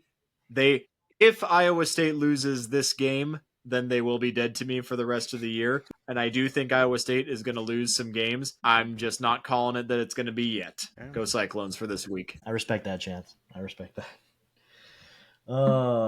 This one hurts. This one should have been a great game. It could very well still be, but I've seen some struggling on both sides. Texas at Florida. You know what's crazy? We have no idea what kind of team Texas is. No idea. Texas fans seem to know what kind of team they have. Of course they do. Did you not see what they did to Sam Houston? Yeah. Were you guys not watching that game? Arch stood over a guy. Trucked that high school sophomore. Yeah. That dude is gonna be selling insurance next year, and Arch Manning is standing over him. That is a proud philosophy major at Sam Houston State University, and Arch Manning stood over him after he tripped over his own 2 feet and fell backwards into the end zone because Arch Manning kind of looked at him. That was, you know what that reminded me of? Have you guys ever seen those videos of like the Tai Chi masters that they wave their hands at their students and then the students like fall over because they're these like chi masters? Oh, look it up on YouTube. It's amazing. It's these like always the super grainy footage of these like basement dojos that they've got in China and whatnot, where they've got all these brainwashed pupils, and they these like old frail men walk out, and they're just like, the students are like that's what it looked like Arch Manning was doing. Like he was using the force to knock this guy over, and then had the audacity to stand over. Sam Houston is 0-4. Like They might be 0-5 now. And yeah, I may be regretting my words later because my pick, I'm doing another controversial one. Chomp, Connor. Look at you. Connor, I Connor's respect been that you're giving us a chance to catch up. Connor's been playing it really, Connor, you've been playing it really safe to this point. I'm really shocked to be hearing these. Have been now I'm not saying Florida's going to make a comeback in the league. What I'm saying is that I think that Florida has a chance to make an upset, and if it was going to happen in Florida's schedule this year, which I think it's going to happen, and I'm calling that this is the week. This is the week that the Gators pull the upset. And it is a home game, and I know that last time a team that I thought wasn't as good as they were came to the Swamp, it didn't end well. And this is also their third consecutive top 10 matchup out of 4 consecutive top 10 matchups on the schedule. Go Gators. I don't think they're going to do it many other times this year, and I am very likely to be dead wrong, but I'm calling it. I'm taking the risk. That would actually might save Billy Napier's job if that happened. Yeah. You know, at the beginning of the season, this is actually one of the games I had primed for Texas to lose. Yeah, it was supposed to be a top 10 matchup. I thought that, DJ Lagway was going to step up a lot more than he has. I did not understand how little time he spent in spring ball because of his injury. So I really believed in this Florida team because they have the talent and their defense is amazing. And being at home, that's still a super hard, like Miami won in Miami, LSU won in Baton Rouge. It's still hard to go in there and win. South Florida is a solid team. Yeah, South Florida is a solid team, but that was a gritty, like barely a win, and they did it. Good for South Florida. It's a good team. And South Florida did not, or Florida completely underestimated. Yeah. South Florida. Florida's not going to underestimate Texas right now. So they not even a little bit. Their whole season basically relies on the next couple games. So I would love to see it. However, if you're going to leave me an opportunity like this, I have to pick Texas. Yep. I understand. Yeah, I have to take the chance to get back in this here. So I honestly, I might have picked Florida, to be honest. So I'm glad you did. I might be blowing my entire lead this week. I respect it. We'll see. I got Texas too. There you go, Texas fans. You don't have to yell at us. 2 of us picked you. It should be 5 of us. Yeah. We picked us twice. Math is hard in Texas. We should have guests on the show that are also picking Texas. Yeah. Like Billy Napier. We should get Billy Napier to come on here and pick Texas. Yeah. Oh my God. That would be crazy. All right. Next game, Boise State at Notre Dame. This is the last game on Notre Dame's schedule that matters at all from the looks of it. I love the Broncos, and they've looked a lot better than they did in the first couple games. I'm crazy. I ain't this crazy. I'm so sorry, Bronco Nation. Y'all ain't doing it, though. Yeah, my coworkers not in South Bend. Boise State, and I really don't. I think they're fine. I like them. I've been to some of their games. It's just they're not going to win some of these games. Did you see what Notre Dame did last week? I mean, I didn't expect... Well, Arkansas is a dumpster fire program right now. Arkansas is quickly descending down to replace Mississippi State and Vandy as the bottom rung of the SEC. Maybe. But Notre Dame still did look really good. They looked really good. I just don't see Boise State doing it. Yeah. Unfortunately, it's unanimous. Boise State absolutely fried any chances of me picking them in week 1. So after seeing that, I can't pick this team again. I don't. Nothing would make me happier than, because this would effectively eliminate Notre Dame from any form of playoff contention. It would be interesting, but I doubt they can go into Notre Dame and do that. So I'm picking Notre Dame as well. Although that Arkansas thing you mentioned, we got their coach fired, and it makes me sad because Arkansas used to be a top 10 team not too long ago. When I first started watching, they were up there. The battle for the boot was a real thing, and it hasn't been. So I like Sam Pittman. I hope whoever they get in there is somewhat solid. I don't want them to be competing with LSU, obviously, selfishly, but I would like to see them have some sort of success and not just be basically a kicking post for the SEC. It's wrong. And they put up a fight against Ole Miss, so it's crazy to see their ups and downs. So. Yep. Yeah. But Washington at Maryland. These are two teams in the Big Ten that had pretty good seasons so far. I mean, Washington obviously played number one Ohio State and got throttled, unfortunately. Not as bad as some teams have, so they didn't play Washington terribly. performed admirably, but was obviously outmatched. Washington's defense was better than I thought, and I know they still put up 24 points, but Washington played better than I thought they would. I struggled mightily with this one as well. I just do not believe in Maryland, and it's not even like I believe in Washington, and I know they're crossing the country. Maryland has looked good so far, and Washington did just lose their one chance to prove themselves for a while. This is one where I feel like you're making me pick, and so my pick is Washington, but I really don't have a strong argument either way, other than I just believe in Maryland less as a program. So if we're using the transitive property, right? Last week, before this Alabama-Georgia matchup, everybody was talking about how good Alabama is now that they dog-walked Wisconsin. And then the week after, Maryland did the same thing, except in Wisconsin. They blew them out. So if we're going to follow that, then Maryland should be a top 10 team. They should be better than Alabama, right? No, I'm still picking Washington, but I just wanted to point that out because while they did go into Georgia and dominate them, there was definitely some overhype right away. So, but I think that Wisconsin is getting worse every week. poor Wisconsin.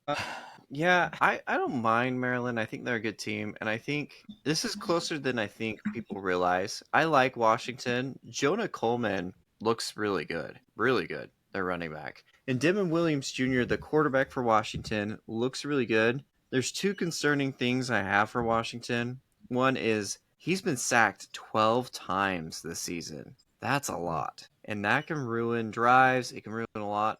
He also hasn't thrown a pick. And I don't know if I should be thinking he's due or that he's just good at protecting the ball. Maybe he's on the ground too much to throw picks. Maybe. That's the running back, my friend. I mean, That's a fair trade-off. I mean, you don't throw a pick, but I guess you get sacked every other play. I still like Washington a lot. I think they were, like Connor said, they played very well and admirably against Ohio State. They don't turn over the ball. They've got good weapons, so I think they've got just enough to beat them. So you picked Washington? Yeah. All right, unanimous. Yeah, not just because I really, really want them to, but because of science and stats and how they play. Yeah, how's that worked out for you so far? The eye test and leadership and the way Connor feels that day. Anyway.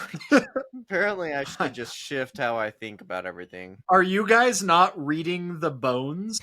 Look at all these cracks. I ate a chicken wing the other day, and I put it in the fire. Look at it. Do you not divine with a forked stick? That's how we got ASU to beat TCU. Let's go! All right, another ACC matchup. Two unbeaten in ACC. Weird how that works out, but Virginia is unbeaten in ACC because of a weird agreement they had with NC State to make that a non-conference game. Them versus Louisville, who is undefeated right now, even though they struggled against James Madison. I'll lead off on this one. Virginia is a up and down team. They clearly showed that they can have the highs, but they can definitely have the lows too. And that's usually what you expect from Virginia and Virginia Tech, to be honest, is following some sort of weird win against a top 10 opponent that they then follow it up with a choke fest against a team that doesn't look that great, even though they're undefeated, right? I'm still riding with Virginia, though. Go Cavaliers. I really struggled with this game because I was a little bit high on Louisville entering the season, but watching that game with James Madison, it turned me off. And I mean, frankly, they struggled first pit until they came out and won. And the matchup was really good for Louisville in that one. Just defensive scheme versus offensive scheme and the explosiveness of Louisville. They had a good matchup. Man, this is a tough one. I'm going to go with Louisville because they have untapped potential that they need to show. And I think they can. Okay. And you trust Virginia too?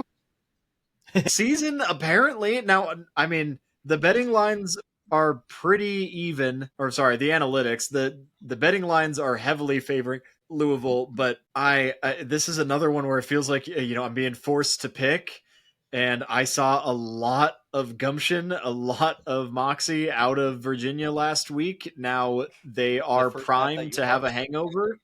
They did. Well, I watched most of it. I Okay. watched a good chunk I'll of it. lay off. And yeah, and I mean they came up with it. That was at home. I'm nervous about it because they are now primed for an upset. They got a big, top 10 victory at home. Now they have to go on the road against a sleeper team. The recipe is there, but something about the way that this Virginia team stepped up versus the way that Louisville has shown themselves to kind of eke it out against some competition. I mean, I'm going Cavaliers. I could split hairs all day, but ultimately, you want my pick? I'm picking the Cavaliers. Very easily could be wrong. Very It is hard easily. to say. It is hard to say, but I think that the Virginia's offense looks fantastic. The only thing I do need to say is they need to limit their mistakes, specifically the quarterback. If you're throwing those picks later in games, giving Louisville a chance to crawl back into it, you're not gonna come out on top on the road against this Louisville team. Just a couple notes. A receiver who has not shown his potential yet, but he has so much more that he's starting to break out. I think he will a lot more.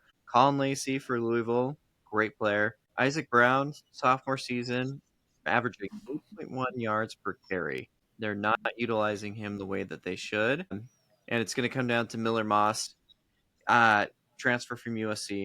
He's got a big arm. He's got potential, but he's 3 picks. So if he keeps throwing those picks, it's game over. But if he can limit those picks this game, I like Louisville. Yeah, I didn't trust Miller Moss at USC, and I don't trust him now, especially after that James Madison game. That defense bottled him up. It did. They played so good. That's the weakness of Louisville right now is their QB. They've got the weapons around him. All right, Texas Tech at Houston, a undefeated Houston versus an undefeated Texas Tech team.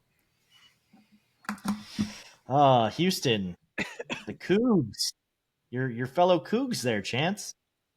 They're red. Man. We don't accept those. They're red versus blue here. Yeah. You want to start? Or you want me to start? I'll start this time. I'm gonna start. Okay. Go for it. Okay, I'll just start this time because I haven't started yet, and I feel like that's not fair. Man, Houston almost lost to Oregon State. That was scary. That was scary. Oh my gosh! And I was cheering Oregon for the State, Beavs the whole time. Man, that Pac-2 is terrible.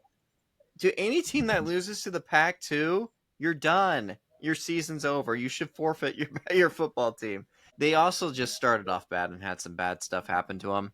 But Texas Tech, they're the best team in the Big 12. They're going to roll over Houston. It's not going to be close. I'm in agreement. I've seen Houston's schedule, and they have good wins. Good job. This is a much better season than last season, obviously. Yeah. And this is a team, like, when they were in the G5, they were pulling talent.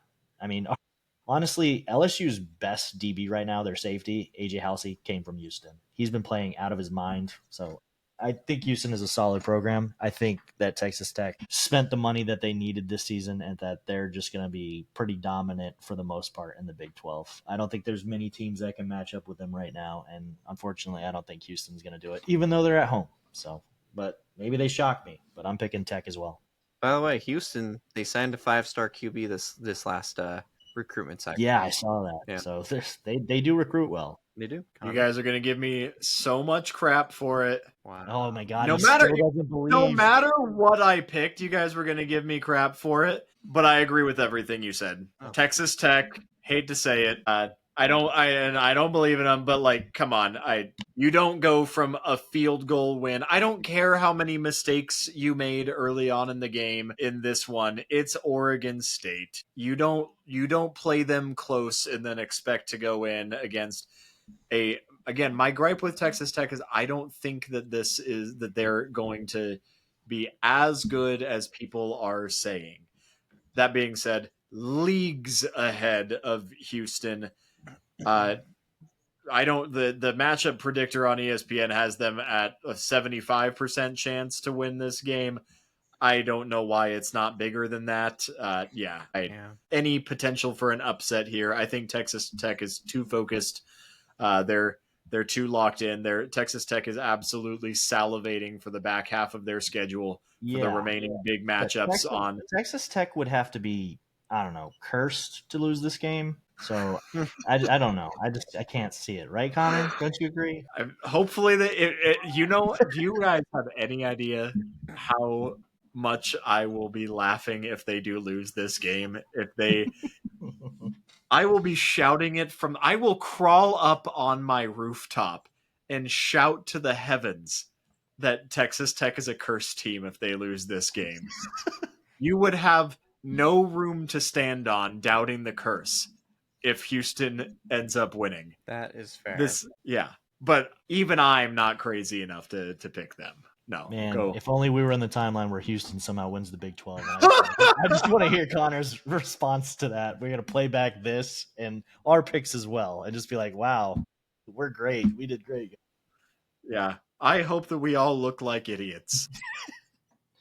All right. And I hope that that Houston wins it in triple overtime is what I hope. All righty. Another Big 12 team that we have featured a few times.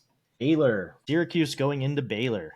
How are we feeling on this one, guys? Ugh. You mean Syracuse SMU? Oh, did I write that down wrong? Yeah. No, you're right. Syracuse SMU. I combined two games. My bad. Syracuse that's an ACC matchup, not a Big. Yeah, you're good. Well, we did reference SMU twice. Yeah, I don't know, man. This is a hard one to call. I don't want to think that Syracuse is going to keep winning games, and I'm less confident now, like with their win over Clemson. Like, I mean, that seems more like a Group of 5 win to me. And now that they just laid an egg against Duke, who I was doubting in every step of the way, but I also know that SMU has. I mean, they've failed too. And I mean, I will say against better competition, I guess give me give me SMU, but I mean, this is 50-50 in my mind. I wouldn't be surprised if SMU dropped it, but give me SMU. You sound confident. Not at all. Yeah, exactly. You want to change your answer? I feel like I'm missing something with this story, but Kevin, let me just make sure that I have all my facts straight. Kevin Jennings is still healthy, right? And Syracuse did just get annihilated by Duke, right? When I first did my initial reaction and wrote it down, I did have Syracuse. You should have gone with your gut. That's what's making you win, right? You picked SMU and you just want me to differ with you. Go Mustangs. And Chance, you go next. No, Chase, go next. All right. Well, I actually was looking at the schedule earlier, and when I saw that Duke matchup, I thought that Syracuse was going to win that game. Unfortunately, their quarterback tore their Achilles against Clemson. Yes. So Ricky Collins was their starting quarterback. Ricky Collins, a transfer from LSU, he was our backup last season, and boy, did he look terrible. Yeah.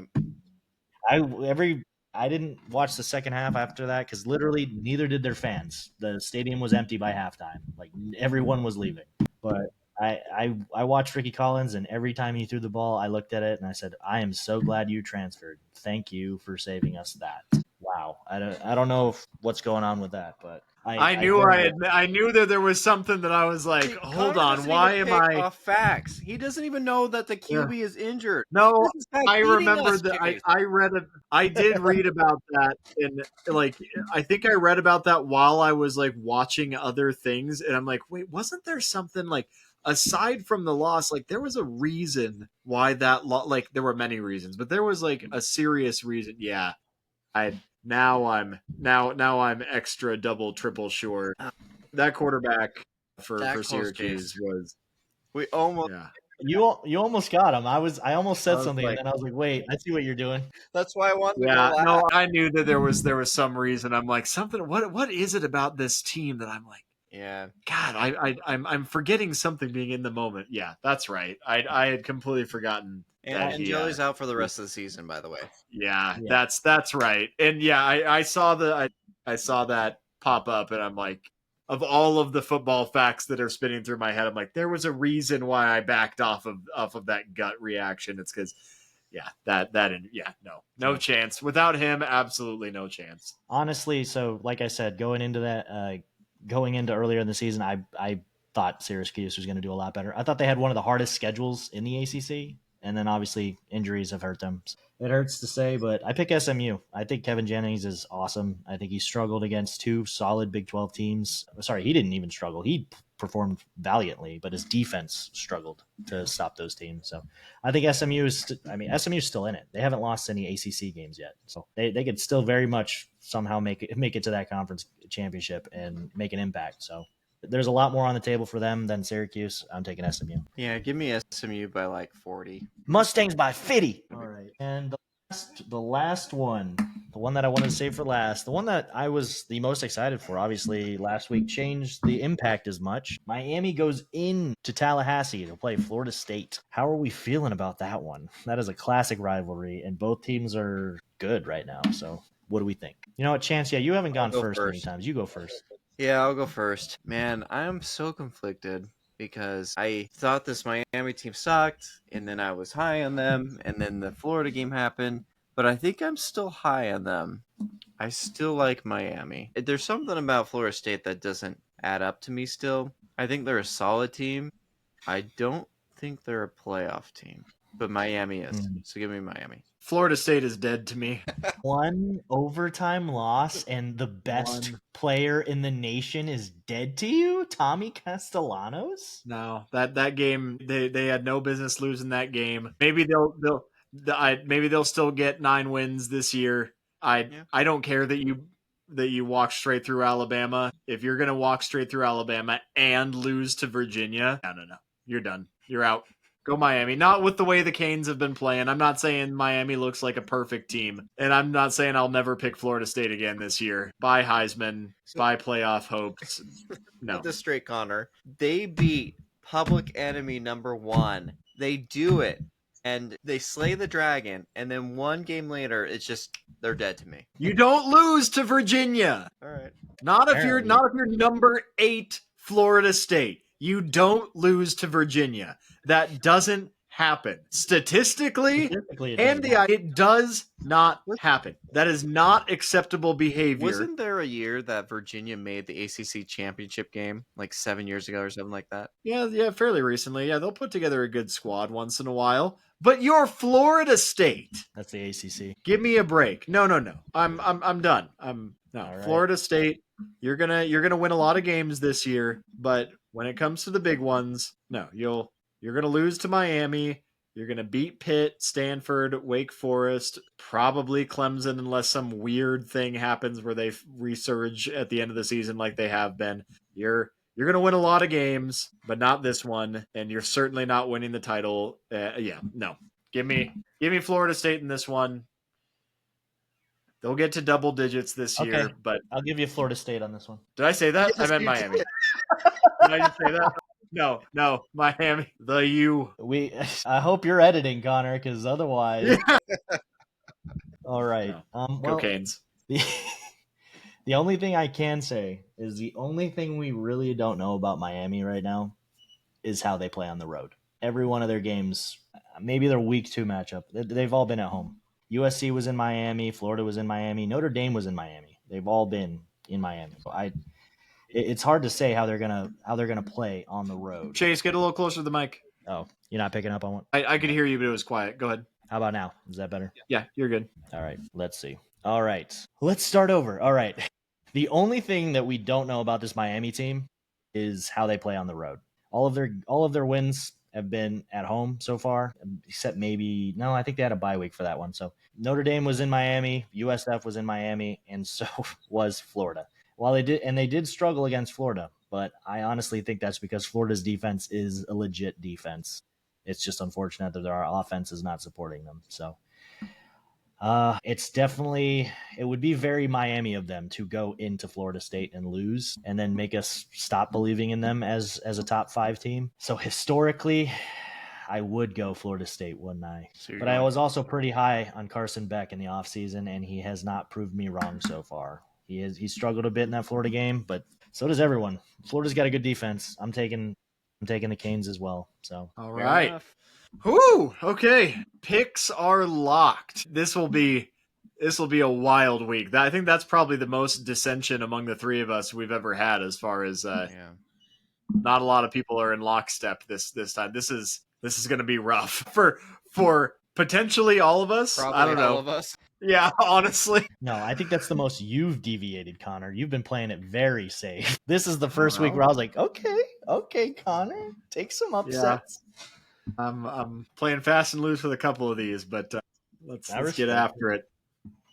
All right, those are our week 6 or lead. Those are our week 6 picks. As always, ultimately, the field will decide. Before we get into this week's closing segment, let's get our Vegas picks. For those of you who were following along with the bets last week, the parlay almost hit. If Kansas hadn't laid an egg, we would have had some very wealthy viewers. Connor, you say where no, but it's he did always say do round robin. He did say take it separately. Yeah. I usually strongly encourage the round robin, but normally the picks that I think are the surest thing are the ones that aren't hitting, and the ones where I'm like, all right, guys, it's a long shot, but if you want to take it, those are the ones that seem to be hitting. Illinois was a plus 228 underdog.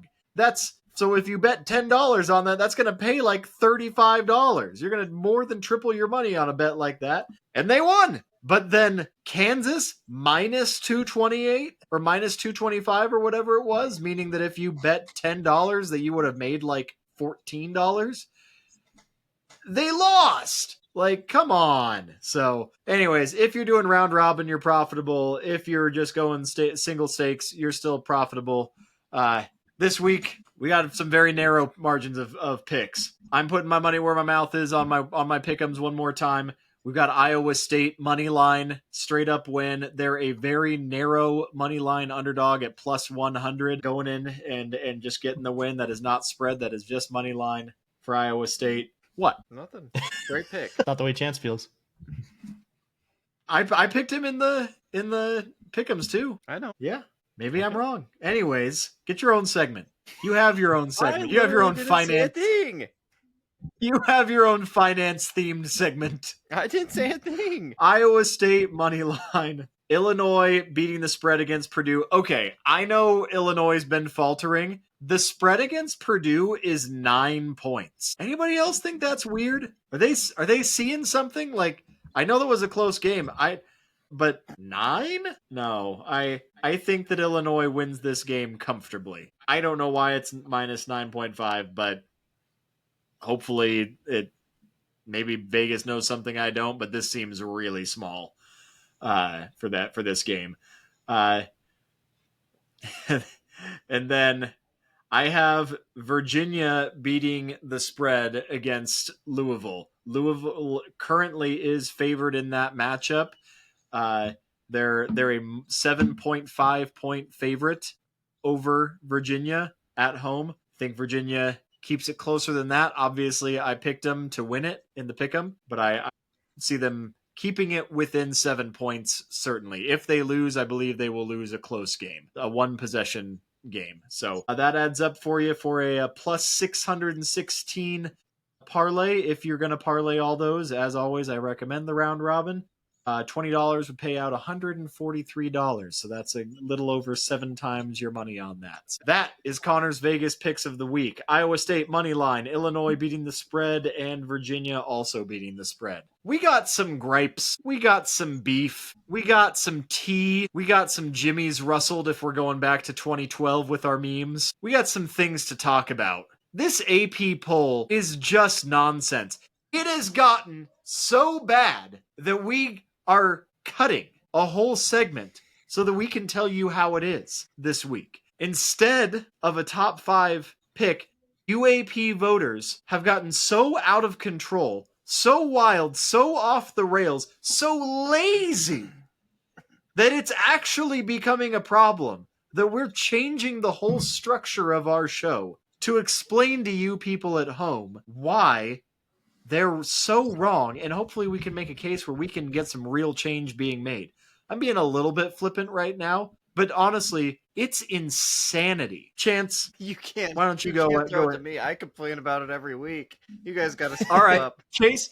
And I guess this is fair. Chase, this was your segment that you wanted to change. So why don't you lead us off with this? We all know that I'm capable of a tirade, but Chase, I feel like you got in the weeds on this, and I want to hear it. It's about time we talk about it. We definitely know you can complain.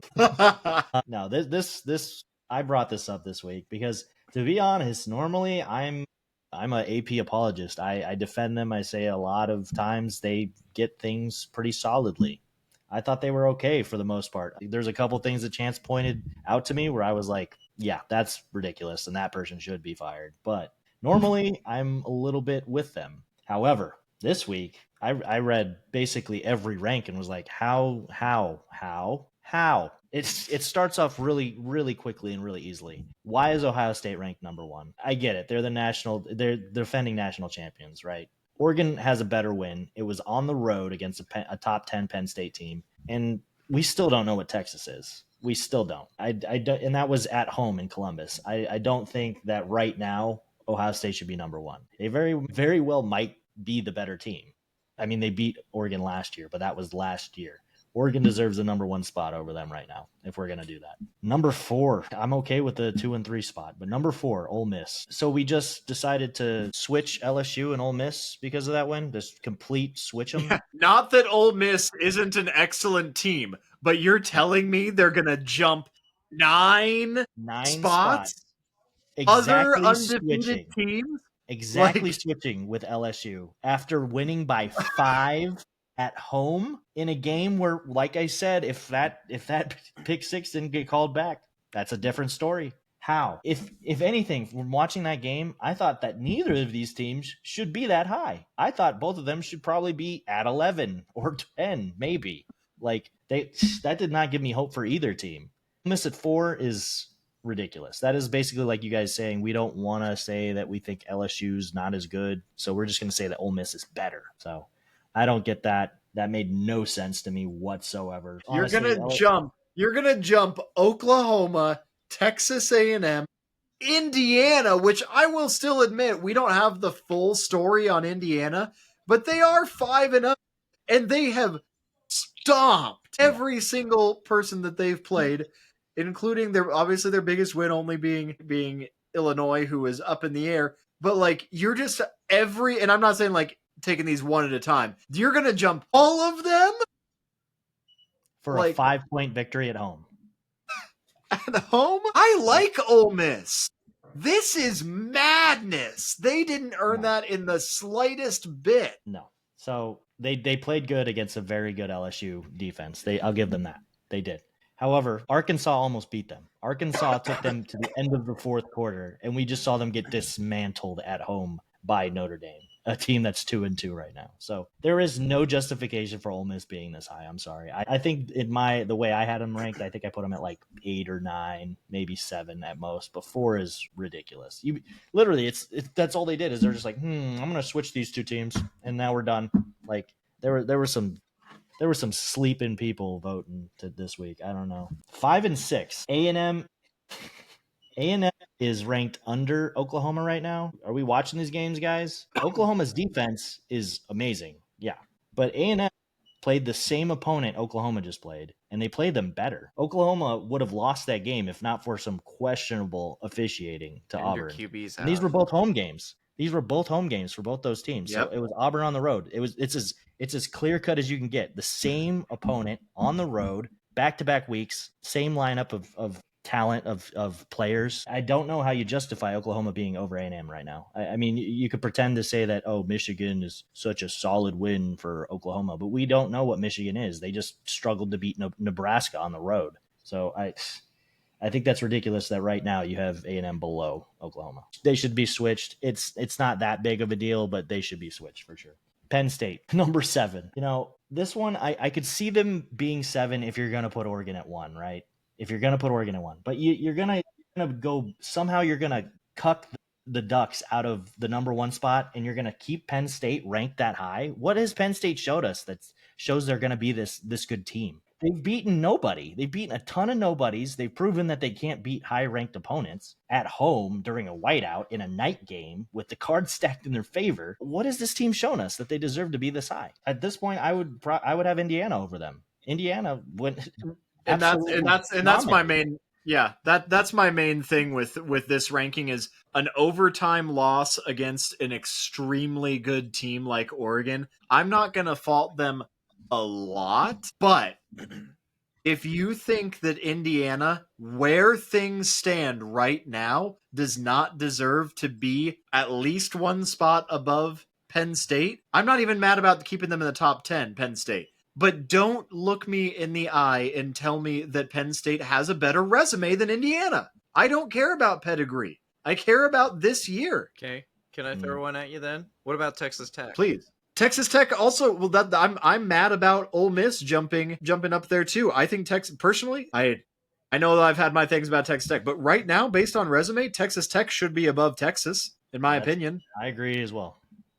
Yeah, and I'm not going to split hairs between Texas Tech and Indiana right now. I think that they're too close to call right now. Yeah, but why is Texas? I think Tech that so Indiana and Texas. What's that? Why is Texas Tech so far below Indiana? I'd agree they're on par. They both blew out really good ranked teams, and yet there's no respect. Instead, you got to go all the way to number 11. Every single game, and you can lose a game, and you can still be ranked above them. There are 3 one-loss teams ranked above the highest ranked, undefeated with a road win over a ranked team, Big 12 team. Yeah. Don't look me in the eye and tell me that's not bias. It is. I'm agreeing with you. It's crazy. I don't get it. Yeah. So and let's go ahead and if you want to go ahead, Chase, I imagine you're going to go ahead and talk about how much Alabama just jumped and how they leapfrogged. Are you want to go on that one? So here's what I'm going to say. You might not agree with me on this one, but so I initially wrote that I do think it's a little ridiculous that Indiana jumped 3 spots for beating Iowa by 5. I think that's ridiculous on its own. However, I think that's a correction from what they did last week. So I'll give them that. However, usually they try to defend their thing they didn't show anything that made us think, oh yeah, they definitely deserve to go up 3 ranks. I actually think it's despicable what they did to Georgia. I mean, I get it. They lost to Alabama, but once again, it's the only team. That's their kryptonite. The Georgia loses to Alabama. I don't know why we're pushing them so far for losing to this team that they always lose to. They should not have dropped that far. Well, why does Penn State drop 4, but Georgia drop 7? Yeah, exactly. And in arguably an equally close game. I mean, just because it didn't go into overtime doesn't mean it wasn't still tied, or very nearly tied going into, it came down to the absolute wire. Yeah. And again, and if you do want to talk about reputation, then exactly what you said, Chase, Georgia doesn't lose many games outside of Alabama. So you want to talk about that, then why is Georgia dropping down when they're probably still going to win 11 games this year, Again, if you just want to go on historically, now Georgia does have a pretty tough schedule. They got Ole Miss, Texas, and Georgia Tech still to go through as far as what's left ranked on their schedule. But there's not a gimme left. I mean, other than Charlotte, there's not a gimme left on their schedule. Kentucky can play upset at any point. It's the SEC. They're probably not going to, but yeah, I agree. Yeah. You're going to penalize Georgia way more for something that just happens to be a wild rivalry than Penn State doing. Yeah, it's not. As for the 9 through 11 rankings, we have, once again, we still have Texas where they shouldn't be. They should not be up this high. They've given us nothing to believe in as far as being this high ranking. They had a close loss. That's the only thing we're going off of. A close loss, and then 2 very disappointing games against San Jose State and UTEP. UTEP won specifically. These were at home games. These are the games where you're supposed to absolutely just blow them out by 70, and they only managed to blow out the one team, which was Sam Houston. Come on, dude. There's no way this team should be ranked in the top 10 right now. I have honestly. Well, I'm sure you don't want to see Bama that high. I have Bama above them, and I have Texas Tech above them. I don't think Texas should be this high at all. Until they show us that they can beat an actual team. Right now, I think I really disrespected Texas. I put them at 17. They haven't shown anything, dude. I don't believe in them. Well, I mean, it's just why can't we use resumes to do rankings instead of the brand and, hey, this team's good because we say so. That's all I'm saying. If you're gonna drop, and I'm only using this as an example. I'm not saying that I agree with this completely, the logic all the time, but you gave ASU that punishment. ASU lost a very close road game against an opponent that has proved themselves to be tougher than people thought. And they dropped completely out of the top 25. They dropped 13 spots. Now, I mean, Texas, I'm not saying that I'm not saying by any means that Texas should have been out of the top 25 after losing to Ohio State, but they barely dropped. And in fact, they've gone up. Like, why didn't they drop a whole bunch? See, I love what the AP poll did to the Sun Devils personally. I think what they did was right, and I wish it happened to the other teams because ASU lost a bad game. They shouldn't have lost. They got punished for it. And what did it give them? Yeah. The opportunity to go earn it back. And they win 2 awesome games, and they earn it back. Why can't we do that? Instead, we have freaking Notre Dame still in the rankings. What have they done to earn it back? Give them a chance to earn it back. But don't they dropped them just enough that it's easy to make the playoffs again, is what they did. Yep. That's what they did. So yeah, I don't know what they're doing. That it's very inconsistent. But the one pick that I actually did agree with, ironically enough, number 13, LSU. We really like this ranking. I don't know why, but there's so many preseason polls where we end up ranked 13. Like we start off the season there, we'll get into the top 10, we'll lose, go to 13, or we'll get lower and win and go to 13. Like we love that number for some reason. I don't know why. And genuinely, from what I've watched from them, unless Nuss gets 100% and starts looking like he did last year or better, then this is where they're at. They're a solid team that's not going to do much in the playoffs or miss the playoffs altogether. So I think 13 is an accurate ranking for them. However, I still disagree that Ole Miss should be that high. I think it should be – switching is stupid. Yeah. 15 and 16, Vandy and Tennessee. And boy, those Knoxville fans would not like to hear this, but Vandy should be above them right now. Tennessee has a loss at home, and Vandy is undefeated with a big road win in South Carolina, where they dethroned at the time, 9th-ranked South Carolina team. Vandy should be above them right now, just as far as resume goes in this season. I don't know why it's ranked that way. Georgia Tech, why are they ranked so high? The ACC is looking weird, as usual, and they struggled against Wake Forest and only won that game because Wake Forest had the gall to go for 2 in overtime when they didn't have to, and I respected that call. But Georgia Tech held them, so they got it. Georgia Tech has struggled against every Power 5 team or Power 4 team that they've played. I mean, granted, week 1 you got to take it with a little bit of grain of salt, but ultimately that was a narrow margin of victory against a terrible Colorado team. They really struggled at home against an awful, pitiful Clemson squad. And then they barely pulled it out. I will say they're gritty, but I don't know if there are only 16 teams in all of FBS that are better than them. Yeah. It seems a little they shouldn't be that high. Them. They shouldn't be that high, and Missouri should be higher right now. Missouri looks good. They've won the games they've needed to. Kansas was a good win, even though they have another loss right now. And so obviously was South Carolina. Those were good wins. They have a great running attack. They should be above them right now. They should be 17. Georgia Tech should be 18, and then Florida State. Like that's what it should be. I don't know why it's ranked that way. Notre Dame. Chance already kind of talked about this one. Notre Dame shouldn't be ranked right now. I don't care that they beat Arkansas 55-7 or whatever it was. I don't care. Good for you. I get you had something to prove, but you lost the 2 games that you needed to win. Like, I get they were close losses, but one was at home against a Texas A&M team that historically doesn't do that. So you shouldn't be ranked right now. I would have them just out, like a 26 or something. They deserve. They're gonna move their way back up, but they should not be that high right now. But this is just like let them earn it. Gosh dang it! And the frustrating thing is, it's going to be so much harder for teams that deserve to jump them now because. The AP poll, they just wanted to get them back in the playoff range. It's so stupid. Like you beat Arkansas. Cool. Memphis did that too. Who cares? Yeah, why isn't Memphis up there above them?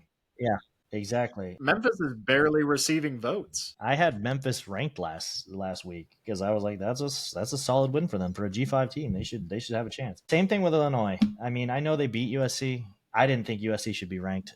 In that matchup, I didn't think Illinois should be ranked. I really don't get how you had Vandy going to South Carolina, against the number 9 team, South Carolina, and dismantle them. And They drop Lenore all the Seller way gets out. injured right at the end of the half, so he didn't play the whole second half. They dismantle him, and they move South Carolina completely out of the top 25.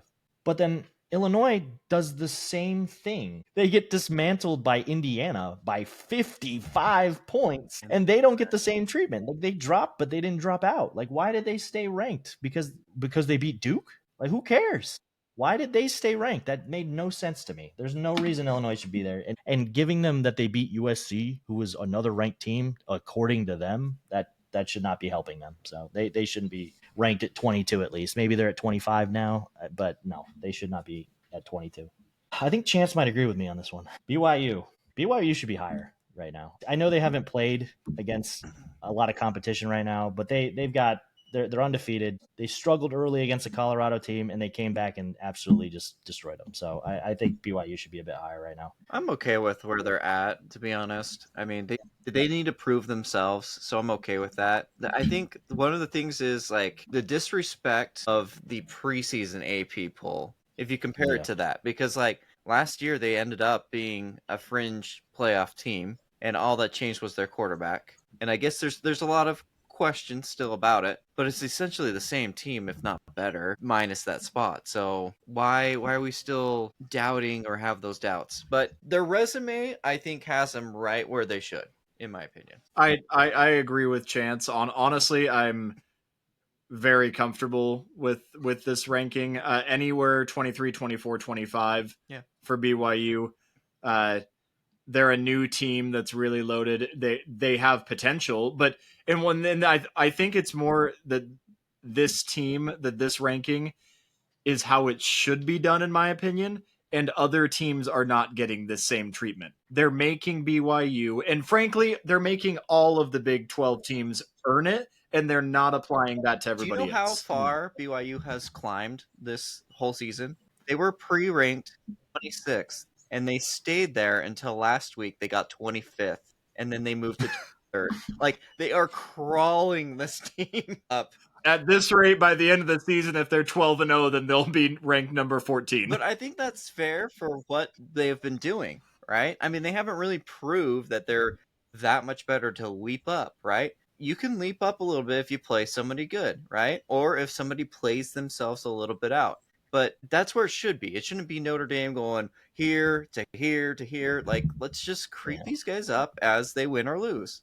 Here's why I think they should be higher. It's not specifically BYU. It's because I think from 23 to 25 should all be higher, because Notre Dame and Illinois should not be ranked. Yeah, so they should all move up a spot or two. Because I guess that would be fair. Yeah, that's fair. By that logic, I don't have a problem with them being outside of the top 20. Yeah.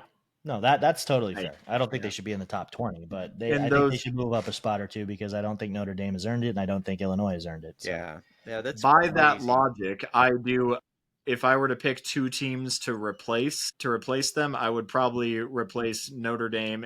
Just in the rankings, period. In general, in the rankings, I would probably move Mississippi State and Louisville in there as things stand right now. That's my personal. Mississippi State lost 2 games. Oh wait, is it just 1 game? No, just the one, and they played them really close. Yeah, they played them pretty close. No, I agree. Then. I mean, why? Okay, so sorry, Connor, but why is Arizona State ranked above Mississippi State then? What do you mean? Mississippi State didn't have, outside of the ASU win, they didn't play any like good games. But they and also that loss was with them. They beat them, and they lost to a ranked team. Well, so the AP poll also has to be a little bit reactive. But like when Mississippi State beat Arizona State, why didn't they get in the rankings?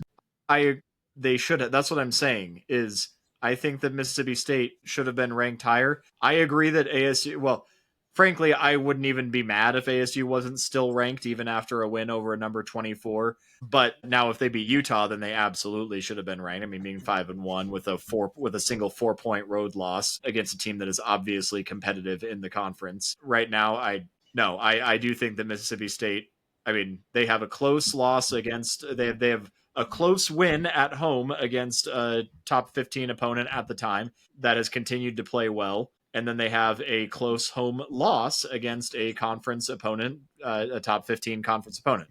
In overtime. I would not be mad if Mississippi State was number 25 and ASU was not ranked. Like, personally, I would be sad because I would rather see my team ranked. But logically, yeah, it makes sense.